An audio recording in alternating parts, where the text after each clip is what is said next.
morning. We're going to go ahead and get started. We only have about maybe 4 or 5 more people, so I think we can go ahead and get started. I just want to check in with everybody about the last couple of days and how things are going, and see if people have some, just take like maybe 2 minutes just talking as a group about anything that you are excited about or concerned about, or maybe you had some like aha moment or something like that over the last couple of days, just to kind of open up today. Anybody want to kick it off?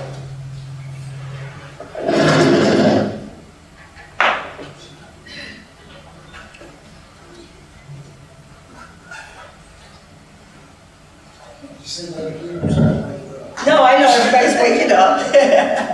I'll say something. Yes.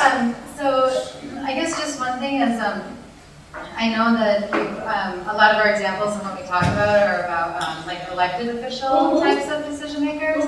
But I think just to remind everyone that even though we may not be working with elected officials or like really high level types of decision makers, that a decision maker is a decision maker, and there's always a decision maker for the work that we do, right? So there's always somebody that we need to change something, right, in all of our work. And so whether that's like a clinic director, an organization executive director, a business owner, a parks person. So I think just kind of remember that, and I think it's not all of our work is going to end up being elected officials, but it really does apply to anything we do. Yeah, thank you, Christine. I really like that, and it's like the kind of thing where it's important to try to like see how you see your work and what you're learning while here, and not to get like all so literal. Like it's like, oh well, we only have the training about how to talk to elected officials. This is irrelevant to us. But you're right. It can be used. People use this training for all kinds of things. Kate. Yeah, just kind of in your packets, there's a power analysis question list for a number of different types of decision makers. So there's one for landlords, university administrators, town council leaders, and there may be a couple of others. But so do make the use of those questions, it will be on just elected officials. Yeah, good point. Thank you. Anybody else have anything to share or comments? Yes, fine. So I just wanted to say that the self-interest discussion that we had yesterday was actually really good, because I think it's really thinking that self-interest doesn't have to be a bad thing. Yeah. And that it's something that we should really consider when we are trying to recruit or engage other people. And try to really dive deeper into their self-interest and how we can connect them to the work that we are doing, and really look at their self-interest versus our self-interest. Thank you. That's good. Anyone else? Anything?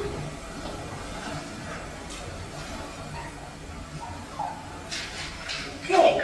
I also, this is the point in the training where we remind people about our guidelines that we all came up with as a group.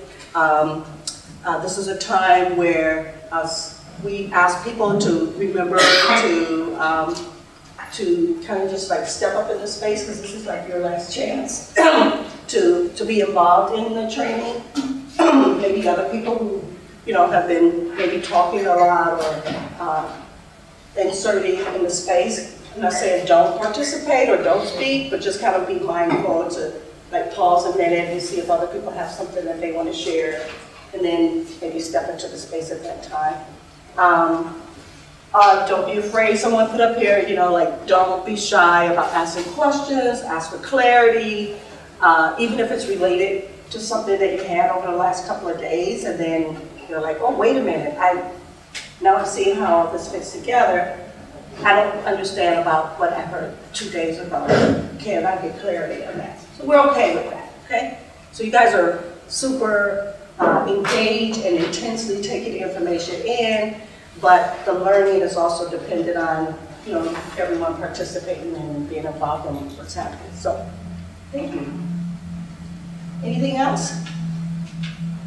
Okay, so with that, I'm going to go ahead and move into coalitions.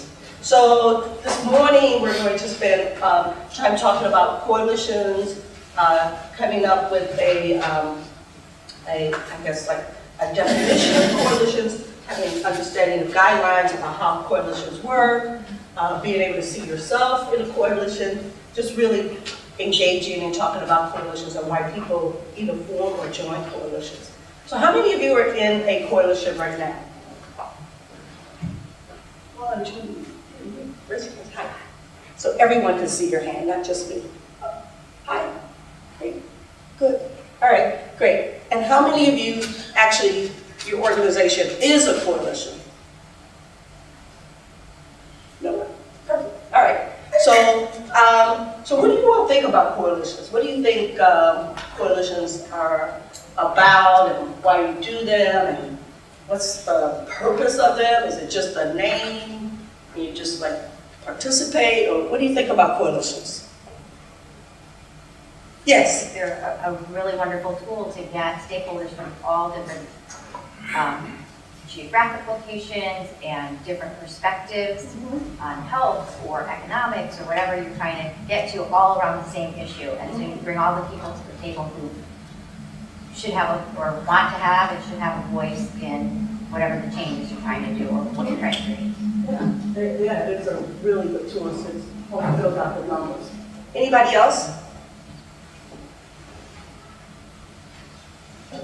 So what's your favorite part about coalitions? Other than what was just mentioned over here. Anybody? Your favorite? Yes. Because different ages come together for the same cause. Like we have like different shared goals for professional coalitions. So we have like medical providers, we have doctors, we have dentists, a variety of backgrounds. So I love like myself. So I just like that diversity. Where different professions come together. Yeah. And what about what people find to be the most challenging about coalitions?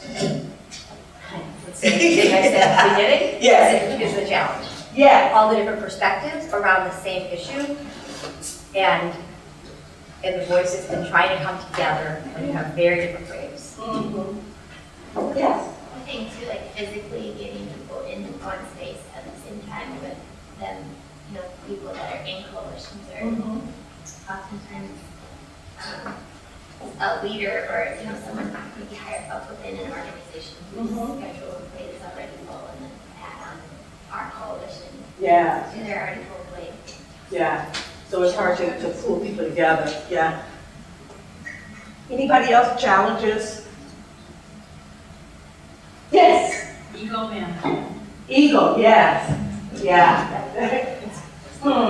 Yeah. Why do you think that happens?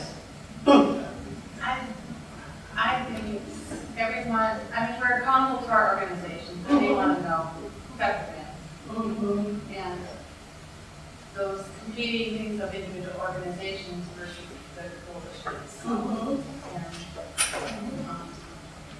And as humans.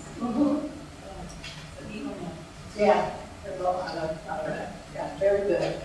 So it sounds like you all have a lot of experience working with coalitions, and you recognize it's a good thing, but it's challenging. And I think that's, I mean, it's kind of like a force of means that we need to have to work together. But then when you're forced in that situation, then you have to deal with all the challenges that go along with that. So, great. All right, so what do you think, how about this? What do you think about, if you had to give like a definition of a coalition, what are the kind of things people would come up with? I know it's a crazy question because it's like, oh yeah, we just said coalition, and everybody's just like, oh, we know what that means, but what does that mean? What is a coalition? Yes. People coming together, lots of different backgrounds or positions for a shared vision. So did everybody hear what Liz said? Anybody else have a definition of coalition?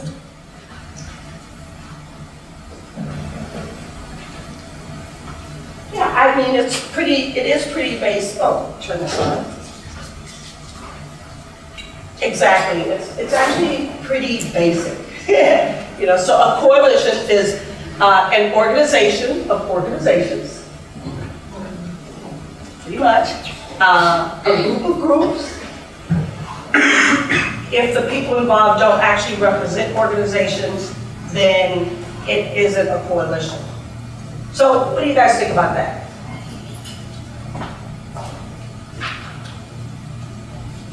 That last part.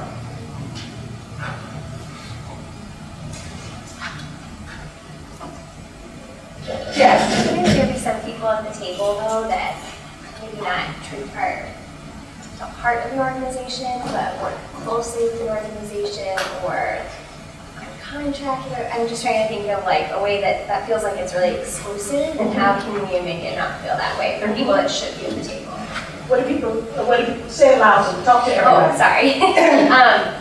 The way that is worded there sounds a little exclusive, so how can you make it feel a little more open and inviting for people, non-traditional, partners that might not be a part of an organization but should be at the table? So give me an example of the type of people who would want to be a part of the coalition. Anybody can answer that. I'm not Okay. Community members. Community leaders. Community leaders. So are they a part of organizations, or they're Maybe, but maybe not. They might be influential in the community. Again, stakeholders, just as an individual living in the community. So community members. Community members. Community members who join coalitions because they have something to people. So community leaders. So you're using the word community in front of it, which is, it's an informal organization of people, right? So it's like these people actually represent an interest of the community, and they're recognized as a leader in the community. So that would possibly be a situation where that person would be asked to be a part of, or maybe asked to join a coalition, and there would be some value in that, right? Anybody else? Any other thoughts about individuals? Yes. Kind of going on that, individuals sometimes too, they need to work for a larger corporation where locally they're well respected and well known, but if they were to represent on behalf of the organization they're employed by, that would be problematic.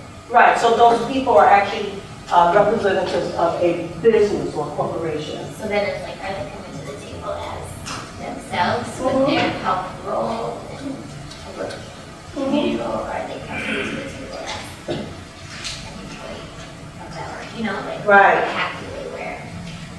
How do they justify that with their organization too? If they Did everybody hear that? Say it a little louder. How do they justify that with their organization of, I've come to this meeting because I serve in this role and then, a leader in the community, but corporate-wise, like that's not okay. So it kind of goes back to a little bit this part about individuals being a part of the coalition. It kind of goes back to what Paul was saying earlier about self-interest. Like going back to like why would they? What is the self-interest for anyone to be a part of a coalition, right? So just kind of thinking about that, because people typically join something because of what? Why do people join things? They have an interest in what's happening, or what would be another reason why someone would join any event for that matter? We talked about this yesterday. It's an outlet. It's an outlet. So you do what? I say we join because it's an outlet. I mean, for example, there may be issues that they have. They have an opportunity to express it. Right. Or feelings. Right. So it fulfills something in them. It has some purpose. It's a way for them to be involved in something and they're getting something from it. And it can be positive or negative. It could be positive or negative, but they're getting something, right? Yeah. So the thing is that this whole thing about who do you represent when you're in a coalition? Why do you suppose that's important in a coalition environment?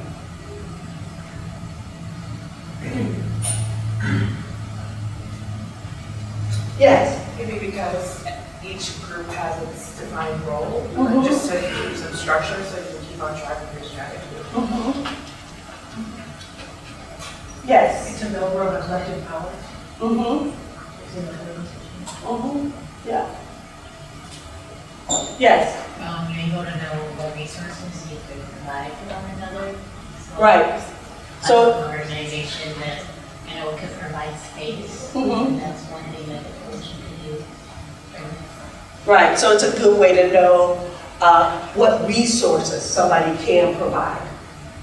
If you know where they're coming from, why they're there, what their purpose is, what their self-interest is, everybody has a group understanding of what is the expectation in terms of resources, or what's possible in terms of resources. Yes?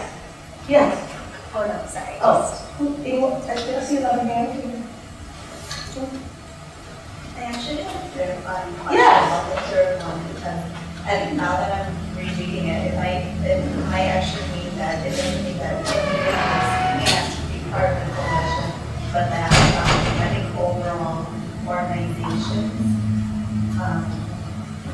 that there should be organizations coming together, and then also perhaps community individuals, and if it was just all individuals not representing any organizations at all, then that wouldn't be a coalition. Is that what the last part? Well, that's a possibility, that's right. So it's kind of like, it's like if the purpose of the coalition is to work on something together, like the way okay, so the purpose is to have use our shared power to work on something for a common outcome. And if it's a way to build, basically your ability to have more people and more resources and more input into what needs to happen. But if it's just individuals, then those individuals actually they represent a work. They are like, it's not a coalition because we know who they represent. And what goes along with representing an organization? What's the difference between being a part of a coalition when you represent an organization as opposed to when you just represent yourself? What's the difference in terms of what dynamic, how could that play out with dynamics in that coalition? Say that again? Organizational voices are more limited than individual voices. Why is that? Because organizations have legal requirements that have to be met, and they have obligations to meet. They're more disciplined, if that's the right word, in how they engage with the community. Yeah, exactly. I mean, there's some accountability that comes with representing organizations. And you can't just go willy-nilly and just like sit at a table and just make decisions about what's going on. You have to like, consider a lot of things about the organization, everything from legally to your mission, your vision, what resources you have. You have a lot of things that you have to think about. You have a comment over here? Oh, no, she's gonna have. Okay. Anybody else want to add to that? Okay, good. All right, so it's not necessarily, so like you're saying, is that if people involved don't actually represent organizations, then it isn't a coalition. Now that is, in most places, that's just like a common, some coalitions, that's just a common, like, definition of a coalition. But there are times when people will say individuals can join. But in my opinion, it's usually because what was mentioned earlier, that person is a leader or something. So they're not really individuals, but people don't really know how to like articulate, like you're not really formally a part of an organization, but you represent an interest of people. And ultimately you have some accountability. You're not just showing up to be a part of the coalition. Okay? So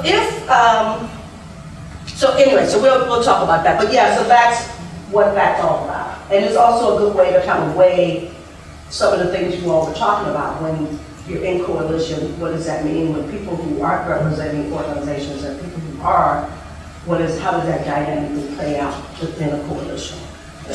So, There are 3 types of coalitions, okay? So now that we talked about like what a coalition is, there are 3 different types of coalitions. We just use this formula to talk about coalitions. There's the formal, there may be an issue coalition, and an allies coalition. So what do you think, anybody can talk about any one of these. What do you think, either, someone tell me what they think one of these mean. Just, you can pick either one, you don't have to do it in order. Yes? Issue coalitions. I've been involved with different coalitions in Minnesota around issues of childhood obesity or physical activity, and it's all the people at the table that have that in common. So where they then decide together, the next step, some of them divide out and become formal coalitions on particular issues. Okay, so sometimes when you're working on an issue coalition, which when we talk about an issue, we're saying a solution to a problem, like a specific solution to a problem. So we're saying, we are working on this. We're going to come together as a coalition and deal with this particular thing because we all care about this, right? And they may not necessarily stay together. It's just to do the same one. Okay, another definition of another one, or the same one, anyone?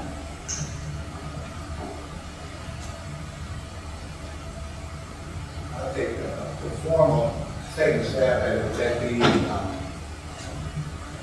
I guess the body, of different organizations that said they meet regularly, and then they may discuss the different issues at hand, and choose which one prioritize and then which one they should move on. Right, so, well, first of all, thank you for, like, saying, I'll take a stab at it. Because I like that. It's like, you know what, I don't, I'm going to try this. And I think that what you're saying is right. It's like, it's a formal coalition is a group of people. It's actually, it's formal. It's usually, a formal coalition actually has the word coalition in their name. And they're not going away. That's just like, it's an organization. They have their own staff, they have, it's like an institution, that they have boards, it's like a real big deal. They're around like for a long time, so it's very formal. Okay? What about allies? Anybody? That was a little trickier. Yes? Is allies more of like, it sounds more defensive. Like, if something is happening and you're coming together, I mean, I guess that's kind of an issue-based coalition, but that's what it sounds like to me. Or like maybe something bad is happening, you are all coming together to defend against the bad thing. But that's kind of an issue. Yeah, that's actually right. It may not be your people some of the people who come together may not necessarily work on that, but it's something that they care about. And so they're there to support it. So yeah, it may not, but it meets, their overall vision. So like when we have the goals, things up here, so it might, usually people come there who are involved in that are at the top level, right? The long-term vision, the quality of life of X, Y, Z, improving education for all, something like that. And so they can see a connection to their mission, and so they're a part of it, or they care about it because it's a part of their community. So that's how that usually plays out. Okay, so here is, I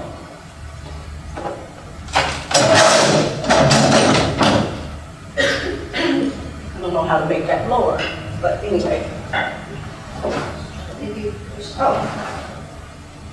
There we go. Can't see the bottom part, but we'll deal with that later. So here's an example of a formal coalition, the Illinois Coalition for Immigration and Refugee Rights. These people are going to be around for a while. It's specifically an organization that was developed to deal with issues around immigration and refugee rights. They have to deal with it on so many levels. At one point, it was, sometimes it's about sanctuary cities, sometimes it's about stopping a ban, another time it might be about dealing with issues around families being broken up and deported. It's just, they're here for the long haul. This is a formal coalition. And they have their own board, they bring people from the community, they have organizations who are committed to this. It's well established and independently funded outside of maybe what some of their members might be funded for. Okay? So this is a good example of a formal coalition. An issue coalition, so this is the Pittsburgh Affordable Housing Coalition, specifically coming together to work around housing, right? That's the only thing they do. They're not working on anything else. This is it. They're only working on housing. It's in Pittsburgh. They work together. They work on housing specific issues, and they come together, and then they break apart. And when something else comes up around it that's threatening housing in Pittsburgh, they come together again, and then they break apart. So you've seen that, right? Where coalitions they'll convene and they'll say, okay, right now, we've done that, we won, so everybody go off and do their thing. And then they'll say, oh wait, this came up, we all need to come back together. Let's go finish working, let's go work on this more, let's work on this particular thing. We need to all get together, blah, blah, blah. And so that's how in these issue coalitions, do they come together, break apart, that's how they do it. So here we have an allies, a coalition, this is the Coalition for Economic Justice.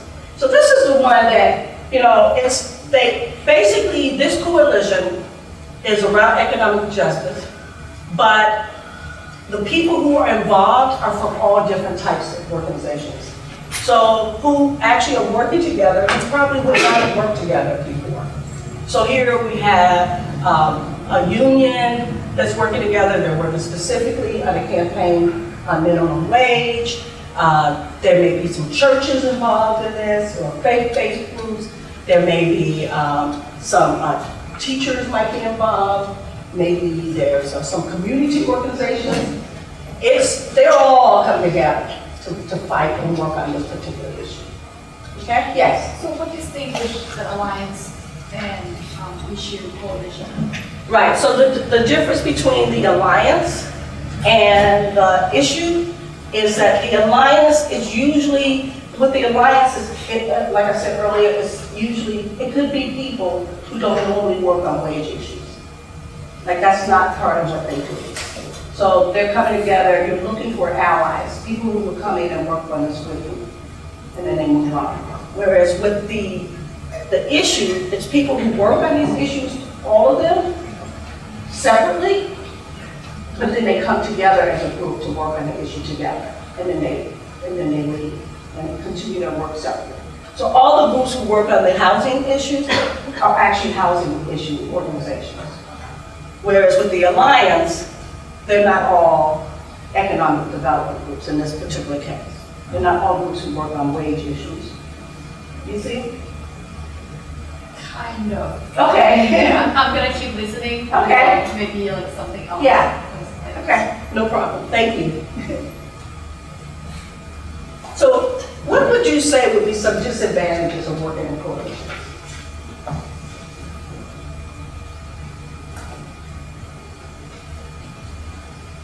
Yes. Might get out of control, and you have to figure out who's going to have a voice at the table and who's going to organize. That might create conflict and things might get out of control. So you kind of have to figure out how you're going to organize. Right, so there's like sometimes there'll be a lot of confusion about who's doing what, who has power, who can make a decision. Yes. I was involved in a campaign where we were putting a coalition together at the same time as trying to pass a bill, so that was fun, doing that at the same time. But when it ended up happening, you have the good experience of getting hundreds of coalition organizations together with a statewide thing. But then there were too many voices at the table, but you want to have everyone's voice, so we had to create an action team. We didn't want to call it an executive team. We were very careful. And then we spent hours and hours laying out who had the power to make a decision if it was an emergent decision versus bringing it to the whole coalition. And that in itself was a really important thing we needed to do. We didn't realize we needed to do it until after we got really big. And I thought that was just a really good lesson about making sure. It was challenging. Yeah. It is challenging in terms of things move slower. Right, and yet you're trying to move something fast. Yeah, And you're that trying to was more like important. work this fast, but you gotta move and you gotta check in with this person, Yeah. and then what about that? You don't want to hurt people's feelings. Yes. It's just like, yeah, anybody else? Disadvantages. Yes. How you make decisions. How you make decisions, yeah, that can bog some stuff down, can't it?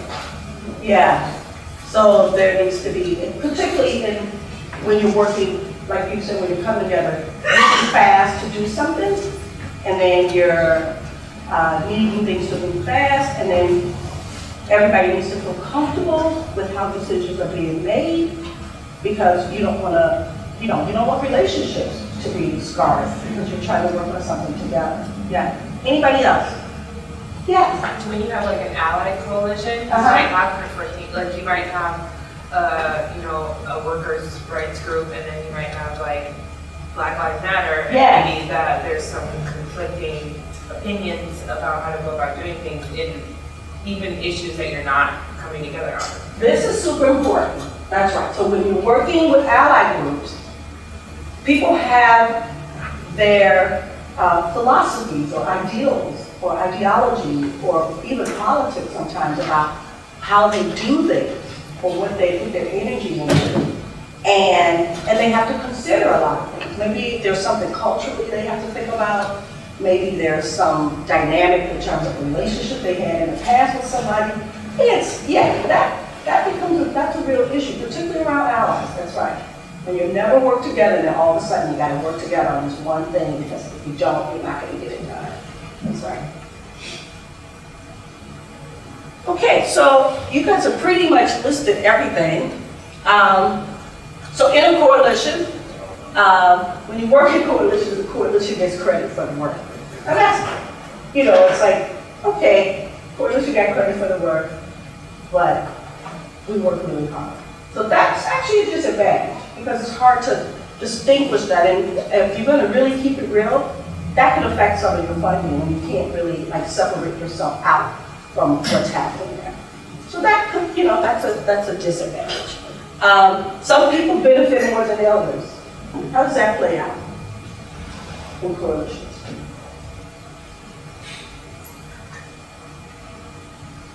Sometimes it can be whoever the folks are at the table. Mm-hmm. They can create their own little mini fiefdom. Mm-hmm. No, that doesn't happen. Well, I'm glad you've never seen it. I'm just joking. Yeah, exactly. Yeah. Yeah, and some people benefit more because of exactly the fact that that the issue is at the heart of what their organization is. So yeah. Influence is not equal. What does that mean? Everybody can't be the leader. Everybody can't be the leader. Like it or not, 50 people can't make a decision. Say that again. Like it or not, 50 people aren't usually making decisions on the fly. It's usually an inner core of the ends that really know what's going on. Right. So that's actually a super important thing to think about, like in coalitions, especially when some people have more influence on a decision maker or in the community for lots of reasons. We could think about all the reasons why. Whereas other people who you're asking to bring into the coalition don't have that influence. And so how that plays out in terms of power is, it's pretty important to think about that. And so we can think about, well, wow, how do we manage that when we're building a coalition? Yeah. Compromise on tactics. That kind of speaks to what you were talking about. Talk a little bit more about that in this context. Well, I'm just imagining groups coming together that use different tactics to accomplish their goals, like in their own organization. Mm-hmm. Whereas, one group might really want to make a lot of noise, and that's just what they do, and they've been successful in doing that. And another group might be might care a lot about having office discussions with rulemakers or whatever. It might clash on how to get the job done. And if one has more power than the other, then there might be created a lot of tension. Exactly. I think that I've seen this happen a lot, where there'll be people in a coalition who, when they're coming up with the tactics, and then they're like, well, we should just go, I think Jessica might have brought this up when we were talking about issues and identifying issues and problems. But people would say, well, we should just go and lock ourselves down, you know, at City Hall. And then people were thinking about the fact that some people, because when you're in a situation like that, you're willing to get arrested. That's what that is, right? But some people aren't willing to get arrested for lots of reasons. Some people getting arrested means different. Like there are, you know, people who can't get arrested for lots of reasons. What are some of the reasons people can't get arrested? Families. Family, what else? They get deported. They might get deported. Who else? Keep a job. Jobs. Yeah. Fear. You know, people are treated differently when we live in a world where people are treated differently based on race, age, gender. So there are lots of reasons. So tactics might have to be compromised because you have to think about a lot of things when you bring in new people in. So what might have worked for your organization for years, and you're really good at it, when you become a part of a coalition, you have to rethink whether that's appropriate for this situation. Long discussion, we talked about that, right? We already talked about, you know, oh no, we're gonna talk about this again, oh God. And unfortunately, not everybody do their share, right? When coalitions come together. So those are some disadvantages. What do you think I'm gonna do next? So what are some advantages? I just wanted to make one comment on that. On the last one? Yeah. Yeah. We did a lot of work with youth, positive youth development. One of the things we saw multiple times was youth, not always, but often have the ability to just breeze through that. An example was they went up and watched adults fighting over whether it should be the or and or whatever in their vision statement. And this was the third month they met to deal with it. And they said, we don't want to mess with that. So they went back home, took 10 minutes to figure out their mission statement, and then got to work. And so they potentially have a lot of wisdom to share with us older people about how to move from sitting in their chairs to actually going out and do something. Yeah, that's right. Thanks for sharing that. Advantages. You just actually mentioned one, Tom. Flip that to an advantage, what you just said.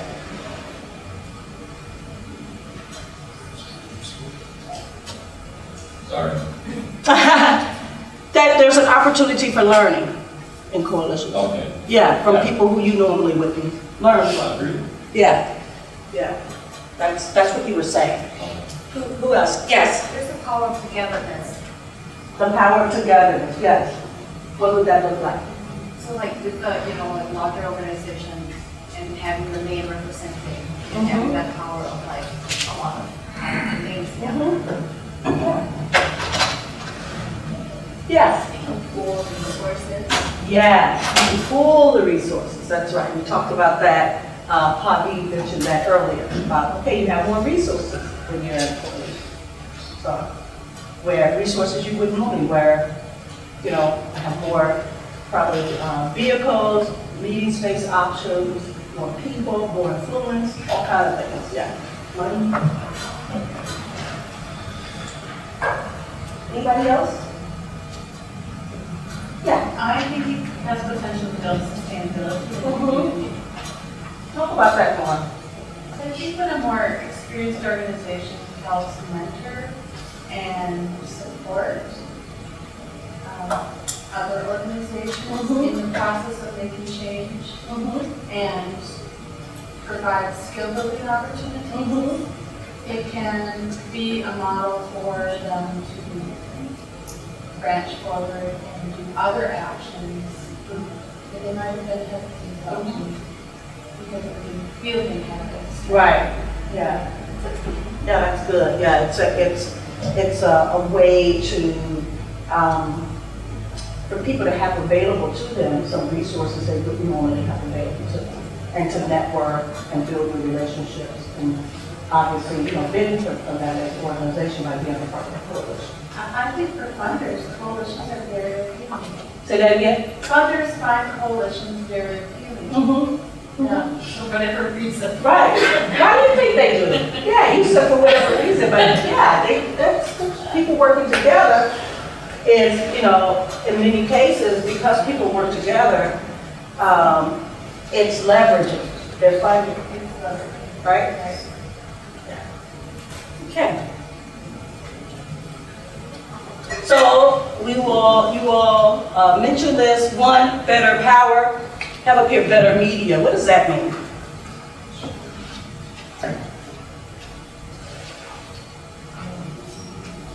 Yes. People would be more likely, or the media would be more likely to come out if there was for some demonstration or press conference, if it wasn't just a group of 10, but there were highly influential groups and also a lot of groups together. Why do they like that? It's good TV. More story potential. Mm-hmm. Say it loud. More story potential. More potential. Oh God, is it right yet? More viewership. too. More viewership. Or like crowds like, hey, I was part of that. Uh-huh. Yeah. Yeah, so they're thinking about those kind of things, And also because, of course, if you have more people and you represent more people, then it shows, what does that show to the media? More people care. More people care about that, yes. And sometimes they might see that this is an opportunity to show that different people care about this issue. Someone mentioned this, an effective strategy, because you get to think about things from different angles, and it's just more effective. You have a better strategy for dealing with what it is that you're coming together around, larger numbers, increased resources, and of course, larger victories.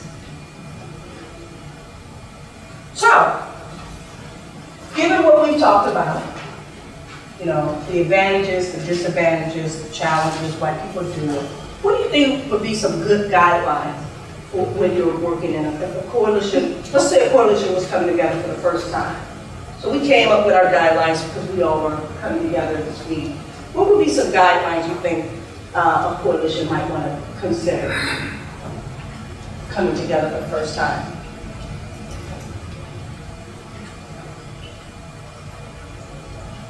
How many of you are in coalitions? Okay, so what are some of your coalition guidelines? Do you have coalition guidelines?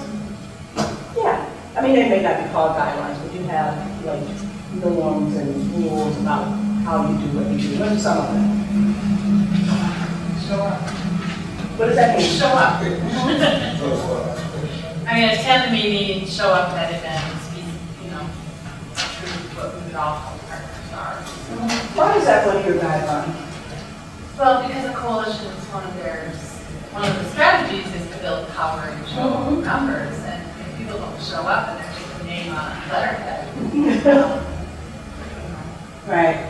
if you're going to tell decision makers you have power and ask them to come to an event, then you can't turn people out. Nonetheless, your coalition partners, you have a problem. So that's why that's one of your guidelines. Right. You have to come to meetings and events. Okay. Oh, Like one okay. of our guidelines is that don't just come to meeting. I don't want to meet just to meet. Let's do something. Uh-huh. Right. So put some action behind our meetings. Let's do something.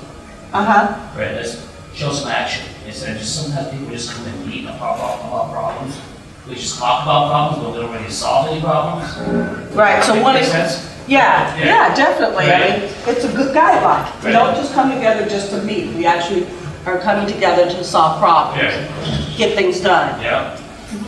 Kind of to add on to what Ty said too, like you're doing an activity, but is that actually purposeful to why you have your coalition, and does it actually meet your vision and your mission? Because I think sometimes we lose that guidance along the line, and if you can bring it back to your purpose of your coalition and your mission, then it makes the activity meaningful and actually makes sense to everybody. So what Pi's saying is that you want to make sure that the coalition is meeting the purpose and the vision of the organization. That's important. Why is that important? I think it's because that shows why we're together. Why we're together, okay. And sometimes, because there's so many perspectives, Mm-hmm. that it could help really to redirect you. Like, maybe you're coming from a medicine point of view and you're coming from a public health point of view, but we have the same goal to remember. Right, so that's reinforced in your culture. Yeah, so it's reinforced in the cross-coalition culture that people are always reminded why they're coming together. Because even though you might be coming from different organizations, the common purpose is the reason why you're together. And that's reinforced for us to ensure that you have good action and outcome. Okay, anybody else? Other guidelines? Yes. I think you don't take action or speak on behalf of the coalition unless that's been discussed. Oh, why is that important? Because I've seen that, I've been a part of the coalition before and I've seen that happen where one group of the coalition makes a statement on behalf of the coalition and the rest of the partners within the coalition and it take them off track of the main goal. So they were speaking for the coalition, even though the coalition hadn't said, this is what we're going to say, and this person is going to speak for us. Right, and damage the trust between Yeah. the coalition members. Yeah, that unfortunately that happens. Because people are used to being in charge, because they're coming from their own organization, right? Yes, Tom? Well, I'm a Lutheran party animal, so I always want to have some fun. Yes. Oh, so is that a norm in the coalition? I hope so. If I'm going to be there, I want it to be part of it. Do you need Jell-O, Tom? Jello? Yeah. With fruit in it. Yeah. So I think that's, yeah, I think that's that's like a good rule. Like, okay, if we're coming together, we may as well have some fun while we're doing it. Yes, that's important. Let's use this time not just to be, like have our heads in like the work, but also use it as an opportunity to celebrate and do things together. And I also think laughter is an incredibly positive indicator. Yeah. Or an indicator of positive stuff. Mm-hmm. As long as it's not hysterical, insane kind of laughter. Oh, okay, Yeah. That's good, yeah. All right, so these are some of the coalition guidelines.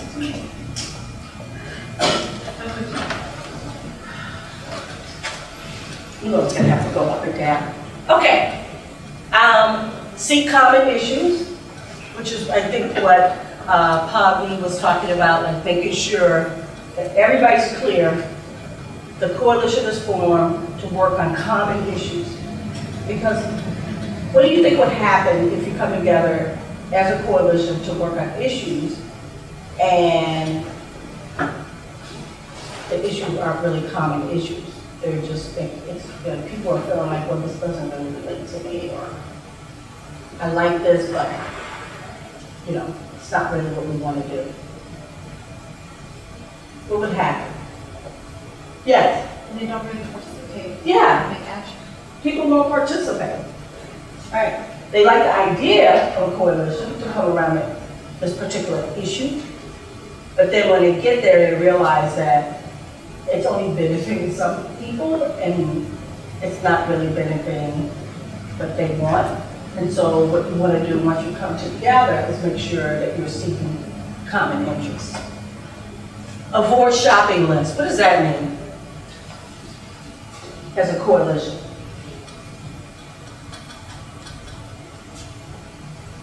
Yes. Guessing that everybody brings in all the stuff they want to do, so we just long list of everything we want to do. Yes, that's exactly what it is. You come together, and then you're in that meeting, and some people are having fun, like Tom said, and other people are, got their head in it, and then somebody says, so what do we all want to work on? And then you start coming up with a shopping list. People raise your hand, and everybody comes up with why they're there, what they want to do. And then next thing you know, you're going through a whole process. Well, which one we're going to work on first? And it's just like a whole, it can really be out of control. So you have to make sure that you avoid it. Yes. So I've been in the situations where you have a policy committee that comes up with ideas and then the whole group, they come and report back to the group, and then the group decides how to prioritize for the next few years. Are you saying that to do something like that, or make it more formal, or just avoid that at every meeting?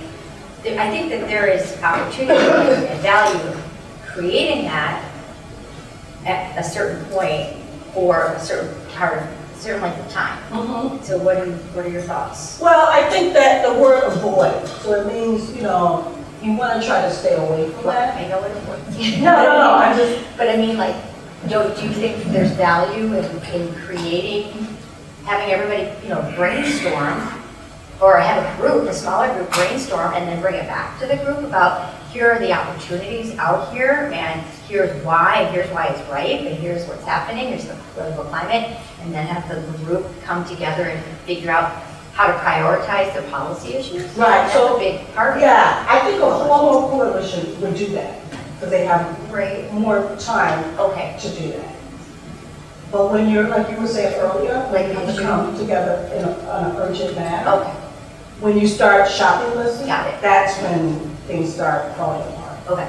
Yeah, so it's, yeah, so you're absolutely right. Like, and also that's the structure that everybody agreed, like this is how we're gonna come Sure. up with our issues. Everybody agreed that that's how they're going to structure it.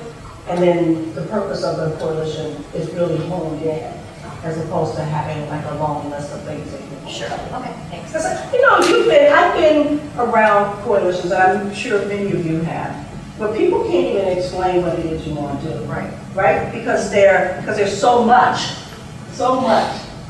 And that can kind of undermine the power, because there's too much time spent in talking about what it is that you do, and why you do it, because you're trying to make sure you're not leaving somebody out, and all that. But once everybody decides, like you're saying, what it is that you're working on, then you have that one voice around that one thing, and clearly articulated, and everybody can move forward on that. Yeah, that makes sense. Yeah, Thanks. because coalitions are difficult, but they're needed, you know, as you mentioned before. Okay, no member self-interest. Why is that important as a guideline?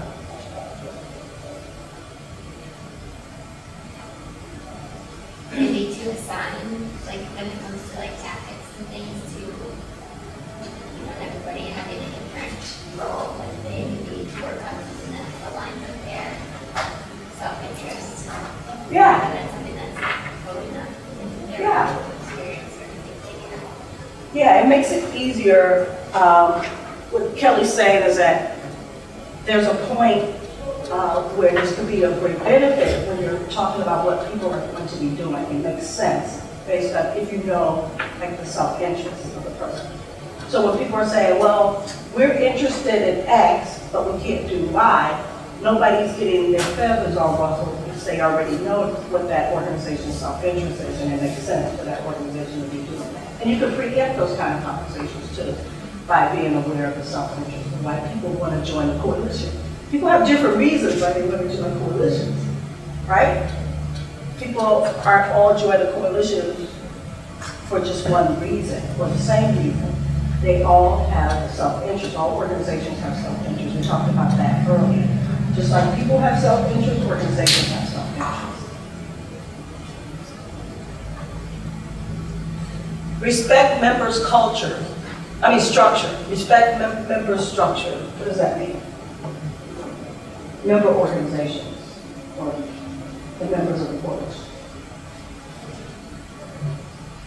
So, if in one organization where decisions are made one way, which is we go and talk to our board and our board decides, and then you have another organization who is we don't make decisions until we talk to our community members. So the organization with the board will probably make the decision within 2 to 3 weeks. Can say, yes, we want to move forward on it. Whereas an organization who consult their members or their community, it might take them a little bit longer because they have to knock on doors and get people together. See what I'm saying? So the structure of an organization is going to determine a lot about how decisions are made, what decisions they can make, the timing of decisions, who makes decisions, you know, a lot of things. So being aware of a structure of an organization or member within the coalition is going to make a big difference in terms of how we understand what decisions we can make and what the timing is going to be on those things. Okay. So when it feels like, you know how that feels when you're in a room and you're at a coalition meeting and people say, so what do you guys think? Should we do this in 2 weeks? And everybody will agree and they all raise their, people raise their hand, and there's one person who's kind of like, I can't raise my hand on that. I need to go back and talk to whoever. I have whatever structural thing. And then people are like, oh, man. And people get frustrated in those kind of situations, and it's a hard position, it's a difficult position to put that person in who has a structure that's different from other people in the room. So that's how that could potentially play out. Different contribution, groups contribute different things. We talked about that, right? What are the kind of things groups can contribute?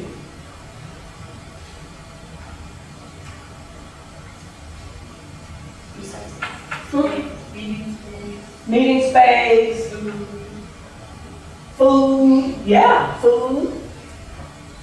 I see that. People, materials, printing, expertise, research, knowledge.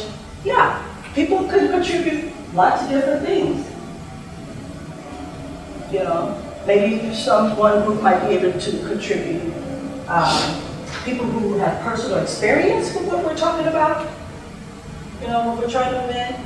So stories and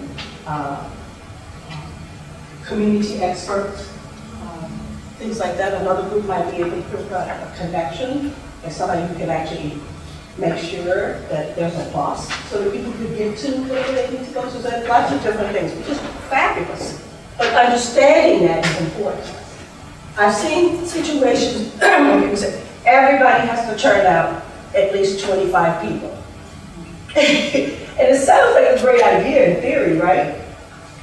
But, you know, it may not be what a group might be able to contribute because of, you know, something that might be happening within the organization. Maybe there's a conflict in their schedule, maybe they've already maxed out. Maybe the time in which the event is going to happen or whatever's going to happen makes it impossible for you to get 25 people or 50 people or whatever the number is. So always keep it in mind that different groups contribute different things.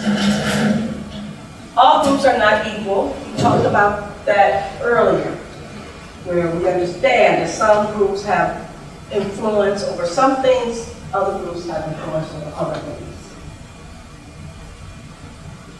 Some groups have more money, you know, because, you know, maybe they're part of the, you know, American Cancer Society or something, so they have more resources to them, where another group may not have as much money. So they're not equal, they're not all equal. Tactics must suit our group, we talked about that. Have top level representation. What does that mean? Top level representation at the coalition, involved in the coalition. Yes? I'm not sure if I'm going to try. Yes. Does it mean that it will be easier to make decisions? To make decisions. So you can make decisions when top level people are in the room. That's exactly right. Yeah. It's hard to accept that sometimes, but you know, you all have witnesses, right? You're in a coalition. When it first gets started, all the EDs are there, you know, or the directors are all there. Then before you know it, as all the meetings started happening every month, they're sending, you know, other people to the meeting who really can't make decisions. People who haven't been there, people who don't have information. So when you form your coalition, the top representatives should be involved in the coalition, should be at the meetings, It shows a level of commitment. It shows it's being taken serious. It shows that they understand the value of being there. It just shows so much about just respecting actually the coalition by making sure that the top level people are there. There's nothing like being at a coalition meeting where a lot of people in the room really can't make decisions. It's very, very frustrating. Or it's the intern's assignment. Right, or the intern. I'm not to say the intern should. No, I love interns. But they can't, right, but they can't make decisions. Right. And then it's actually, to be really blunt, it's disrespectful. You know, because people were putting their time in to be there and committed to being there, and then other people are sending, you know, their intern or a new hired staff person, and they think it's a good opportunity for them to meet everybody. It's like, yeah, well, it is a good opportunity to meet everybody, but that's actually not the purpose of this meeting. That happens, right? I've actually been assigned to meetings with that, like that in my career. Where people say, oh yeah, go to the coalition, you should go. We're the staffing. Oh, you know what, this is good, you're here, this is your first week. You should go to the meeting. It's good, you can meet everybody. And I get there and nobody's interested in meeting me. They're not, right? I take it personal, but that's actually not why they're there. I mean, they're nice to me. Like, okay, thank you. And then they move on with their business and they're out. So I haven't met anybody. Don't even remember their names, you know, but and it's like a blur. So yeah, that's super, super important. And then hire neutral staff for your coalition. So when you can hire neutral staff, why do you think that's up there? Yes, John. That could kind of go back to your comment about the avoiding the shopping list and prioritizing. Maybe Prioritizing. Look at it with a neutral lens. Mm-hmm. Without people's self-interest and that kind of stuff. Part of our Mm-hmm. All right, so if it's a neutral staff person, who does that person represent? The coalition. Yeah. Yeah. Did I see another hand over here?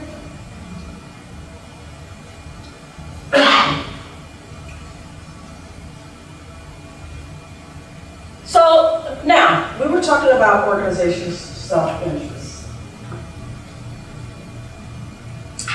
Why do you suppose organizations would have, what kind of self-interest would organizations have to join a coalition or participate in a coalition? Yes? Promote their agency, what they do. Right, so it's a good opportunity to promote themselves. Network. Their work. Yeah. funding. Get their name out there. Oh, funding? Yeah. Talk more about that. Well, could be required from your organization to be a part of the coalition board. Like you said before, that it was big defenders, so if you're part of this coalition, you might have some extra Right. to your organization. Yeah, so, yeah, funding. There's no, I mean, no embarrassment in that. People show up to participate in coalitions so they can get money for their organization. That's self-interest. It's a resource. It makes a huge difference. It's a way to leverage staff. If the funder is saying, we want you to participate in this, or we have money available, people need to participate in this coalition, that's an opportunity for you to secure staff and have resources available to you and get your work done, leverage the work that you're doing now. Anybody else? Self-interest, organization self-interest. Yes? You'll probably an organization that works on, so let's say we work on tobacco, so perhaps the coalition is working on passing a particular tobacco policy or something, and you want to have a voice in how that might look like. Right, so it's an opportunity to have a voice in something that's happening that you care about and that your organization has a mission around. So, yeah.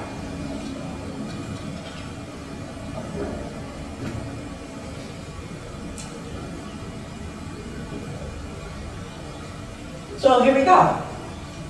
It could be an opportunity for you to gain new members in your organization, right? People didn't know about you. Here's a place for you to promote what you do. Somebody comes up to you and say, hey, I live in your community. I didn't even know you all were doing this. I work for this organization, but, you know, or I've been working on a campaign with this organization, I'm involved in this, but now I want to be involved in your organization. Be perceived as powerful as an organization. You know, for some organizations, the truth is like, if you're a smaller organization or a newer organization, then you have, you know, a perception of not enough power, or a small amount of power, or sometimes no power. But when you are an organization that's a part of a coalition, it can actually raise your power within a community or within a network or community. People see you as serious and concerned and engaged and involved, so definitely you can increase your power. Get publicity, or you wouldn't have a chance to get publicity as an individual organization. Somebody brought that up earlier. But when, you know how when coalitions send out fact sheets or they send out information and they list all their coalition members or on their website or they, you know, social media or even at a press conference or any other situation you're in, you're constantly having your organization's name being put in there. That's a good thing. That's something that people would want. That's a reason why you would want to join. That's a self-interest to get publicity that you wouldn't otherwise be able to get. Build relationships with other groups. Provide members with an exciting program. Something you probably would not have been able to do, but because you're part of this coalition, now you can say to your members, we're involved in this coalition. We're going to be doing a speakers forum. They're looking for people to speak. We need people from our organization to get on a panel, help organize a conference, help design a brochure. There are lots of reasons, things that you can get your members involved in, which is incredibly resourceful and it's good. And it's, you know, it's empowering for your members to have some place to plug their interest in the issue that you're working on. Build internal morale. What is it? How is that? What kind of self-interest is that? How does that play out, can you think? Yes, Natasha. To re-energize your membership, if you guys have been working on the same issue and you're a small organization, you haven't been getting anywhere, and you're now joining this larger coalition, you might re-energize your membership. Exactly. Excited. Yeah, exactly. People, it's lonely out here sometimes with organizations that are working on things for a very long time. And, you know, sometimes the voice is just so, you know, so squashed because people just feel so burnt out. But then all of a sudden they realize, oh, well, there's this coalition, there's this opportunity to be a part, there's more people thinking about this is great, it's exciting. Yeah, definitely will build some morale in the organization. You can give your leaders an opportunity for public role. So again, that's self-interest.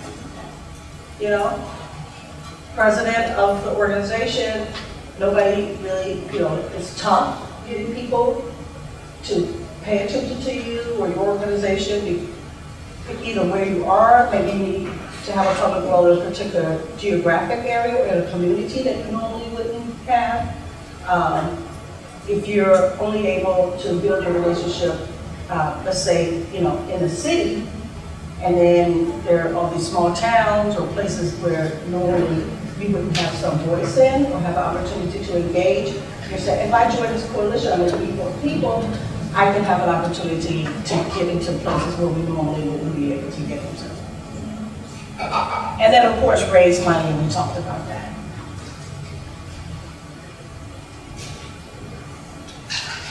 So here's a place where this kind of goes back to the racial justice and equity. Remember we were talking about that earlier, about how do you make sure that you're actually building a coalition, have a coalition that's an inclusive coalition. How do you do that? what are some of the things that you need to take into consideration, right? So you want to avoid tokenism by integrating inclusion and equity into your guiding principles. What does that mean? What do you think that means?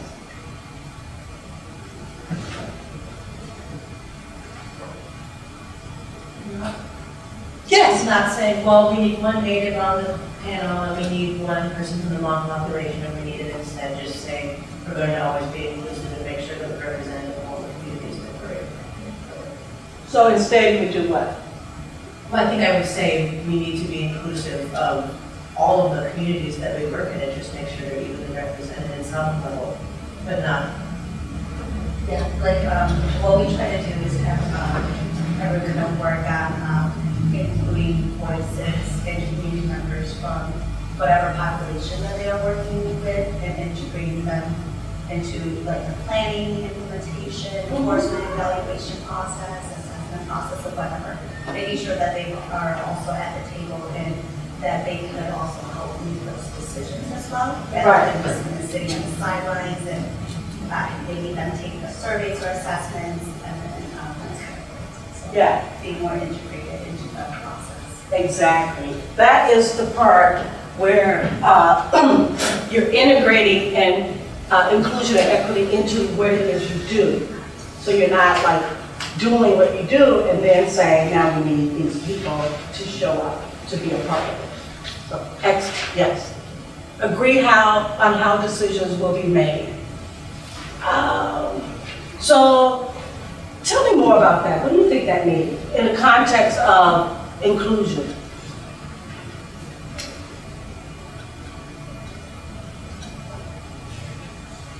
Yeah. That comes into when you're deciding for the decision makers of the coalition, making sure that there's a representative from every group of the coalition. So even groups like, say, of the neighborhood association, and the issue that you're working on is directly impacting that neighborhood. Making sure that that group has at least one person representing the decision makers of that coalition. Yeah, that's a really good example of that. It's like making sure that people are actually making decisions too. You know, so it's not making sure that your decision-making structure actually represents an inclusive model. So you're not just having the people who are the funders, or the people who have resources, or the people who have what we would call sometimes the most experience on the issue, being in this position where those are the only people who actually make decisions, and then you realize that, wait a minute, we're not including everybody in decision making. You know, it's like an afterthought. So, taking into consideration date and times matter. Why do dates and times matter when it comes to inclusion in coalitions? Why does that matter? There are different holy days, there are different times, different holy days, different, you know, they're just differences, and you don't want to schedule a big event. That's right. In the middle of the week, thinking it's not a traditional holiday, and well. Yeah, that's excellent. Yeah, that's right. What would be another reason? That's right. Yes. Well, you're thinking about inclusiveness, like different working classes or coalitions. So some people work midnight, some people work days, some people work evenings, or even like FaceTime for. Well, I think actually Pat touched on this already. Like I was a member of a group and we were talking about having like a neighborhood like barbecue thing. It was in the middle of Ramadan, so it wasn't. It just didn't make sense for everybody in the group. So those types of. Yeah, all those things matter. And sometimes we think, oh, but the people who work, you know, so it depends on what we're doing. So when it's a working meeting and it's like just people who represent organizations doing a 9 to 5, that's one thing. But then when we're starting planning events and people are thinking about 9 to 5 days a week, midweek, then obviously some people are going to be able to come and some people aren't. So all those things have to be taken into consideration. And I've been in situations where, in coalitions, where a lot of time is spent debating that. Like, sometimes more time than I really think should be. Where we're like, well, no, we shouldn't do it at that time because certain, we really need to have this group of people represented. And then other people are arguing about, well, but that's the best time for the decision maker. So then it's like, well, wait, let's think about how do we rethink this? And maybe that's something we need to think about if the decision maker isn't available. And I've seen it where people have flipped their tactic based on the fact that the decision maker isn't available at the time. It's like, well, wait, that's actually not right. And then they just start all over thinking about what they should be doing. So it's really important to have these kind of things embedded in what you do. Rotate meeting sites. I think everybody understands why that needs to happen, right? You can't have meetings at one place all the time. You have to rotate it. And there are opportunities in that. I've worked for organizations where we intentionally rotated the meeting sites because people really didn't go outside of their communities or know anything about everybody else's community. So it was a good opportunity to get some awareness about other people and what they're dealing with in their communities. Encourage awareness. Some of what you all are saying. Their holidays, like encourage that kind of thing. When people are talking about those things in meetings, that should be encouraged. Maybe someone should initiate. Are there holidays we're not thinking about? If it's initiated, then people don't always have to be put on the spot to have to be like raising their hand. Sorry guys, can I just remind everybody that's Ramadan, So, but if it's part of the norm, maybe you have a calendar where we've done it, where we've had calendars with all the holidays, like we all put it together, so that everybody already has it. So when dates are being chosen, everybody already has a calendar for what dates they need to take into consideration based on who's involved in the coalition. But we put it together. Everybody puts it together. So when you come up with April 8th, everybody's looking at the calendar, and no one, you're like, oh, okay, April 8th is gonna work, whatever. And then everyone needed love everyone else. Well, wow, I'm sorry, Tom. But you can still laugh. But you can still laugh, that's right. So with that, we are going to take a break. Well, how much is the break? How long? Take a 15-minute break. 15 minutes? Yep. And then we'll come back and do an exercise. Exactly. On coalition. Yeah. Yes. All right. Everybody gets to take a spoon back here.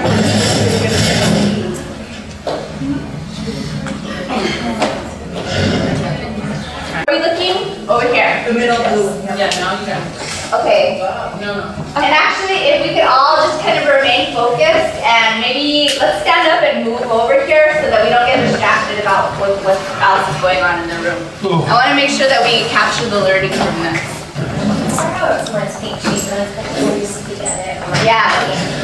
I would like it, or I'll just use this one. Yeah. Okay. So, what power would the organization have over the decision makers? So we're trying to recruit the Retail Merchants Association into our coalition, and we thought because they're the Retail Merchants Association, they probably have many members, so they could bring members to our coalition. They may also have some community clout because they're employers in the community, and that could have some impact both in our coalition, but then also with the council. We thought that it's possible maybe to have some relationships with the council members, maybe they're like on boards, council members, or touch on like an economic development committee for the city, something like that.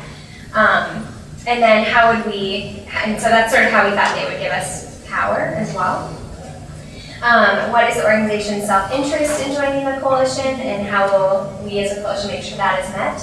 So because they provide jobs equal sales, so that might be their interest in being involved with our coalition. They're promoting sales for themselves by showing that they align with our group. So we actually talked a little bit too about like how Uber, there's organizations that people sort of want to disassociate with because of stances that they've made on issues, and if they're making a positive stance in support of the health of the community, then that may have good publicity for them. We want to give them an active role in our coalition through putting their logo and names on materials and sort of determining what level they want to participate in, whether it's very active or if they just want to write a letter, we can engage where they're at in that. And then also by being involved with the coalition, our members would ideally reinvest back into their companies by purchasing food or clothes or something, just being supportive of a co-coalition member. What resources could they bring? We were thinking money, food, meeting space, maybe printing materials, depending on what the retailer was. What might prevent them is it could be too political. They may say, we don't really want to get involved with that. That's a little contentious. They may have an existing relationship with some of these industries, and they may also just say, we don't care. They like, this isn't our issue. We don't want to be part of it. So some liabilities is that they don't align with our shared goals. Natasha mentioned earlier about there might be some retailers in this group that conflict with some of our other coalition members, so we might have to try to mediate that. And they may be in cahoots with the industry. And cahoots, that's Friday. So who would you contact? Who from Watsonville would make that contact? We think that the leaders of our coalition, the key visibility, would go and present to their association board and about the right to know bill, about what we're doing with it, and then make an official ask for them to be a part of the coalition. Great, thank you. Let's hear from, before we do feedback, let's hear from the actual Retail Merchants Association. Where are all you? We're way over here. Okay, let's move there. Which is somewhat symbolic. We are not in cahoots with the industry. We do accept suitcases full of cash.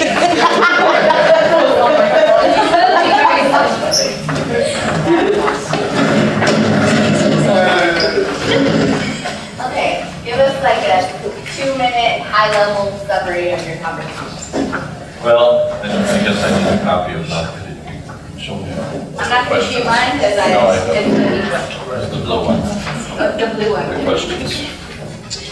With regard to power we have over the decision makers, we've got money that flows through the town. We represent jobs, tax base, and we very well might have relationships with the decision makers. It wasn't specified. We didn't understand the second part of that question. How would they build the coalition's power? Okay, you are. Okay, how would we build the coalition's power? Okay, I'll just wing it because we didn't understand that. We would build the power by bringing in more people. I'm going to cheat so out there, but we bring in more people. We would have a somewhat different knowledge base and potentially very different perspective, being for-profit versus not-for-profit. Okay. Something else? Could I ask? There was one thing that we're missing. People talk about money in terms of jobs, and then they talk about numbers in terms of voters.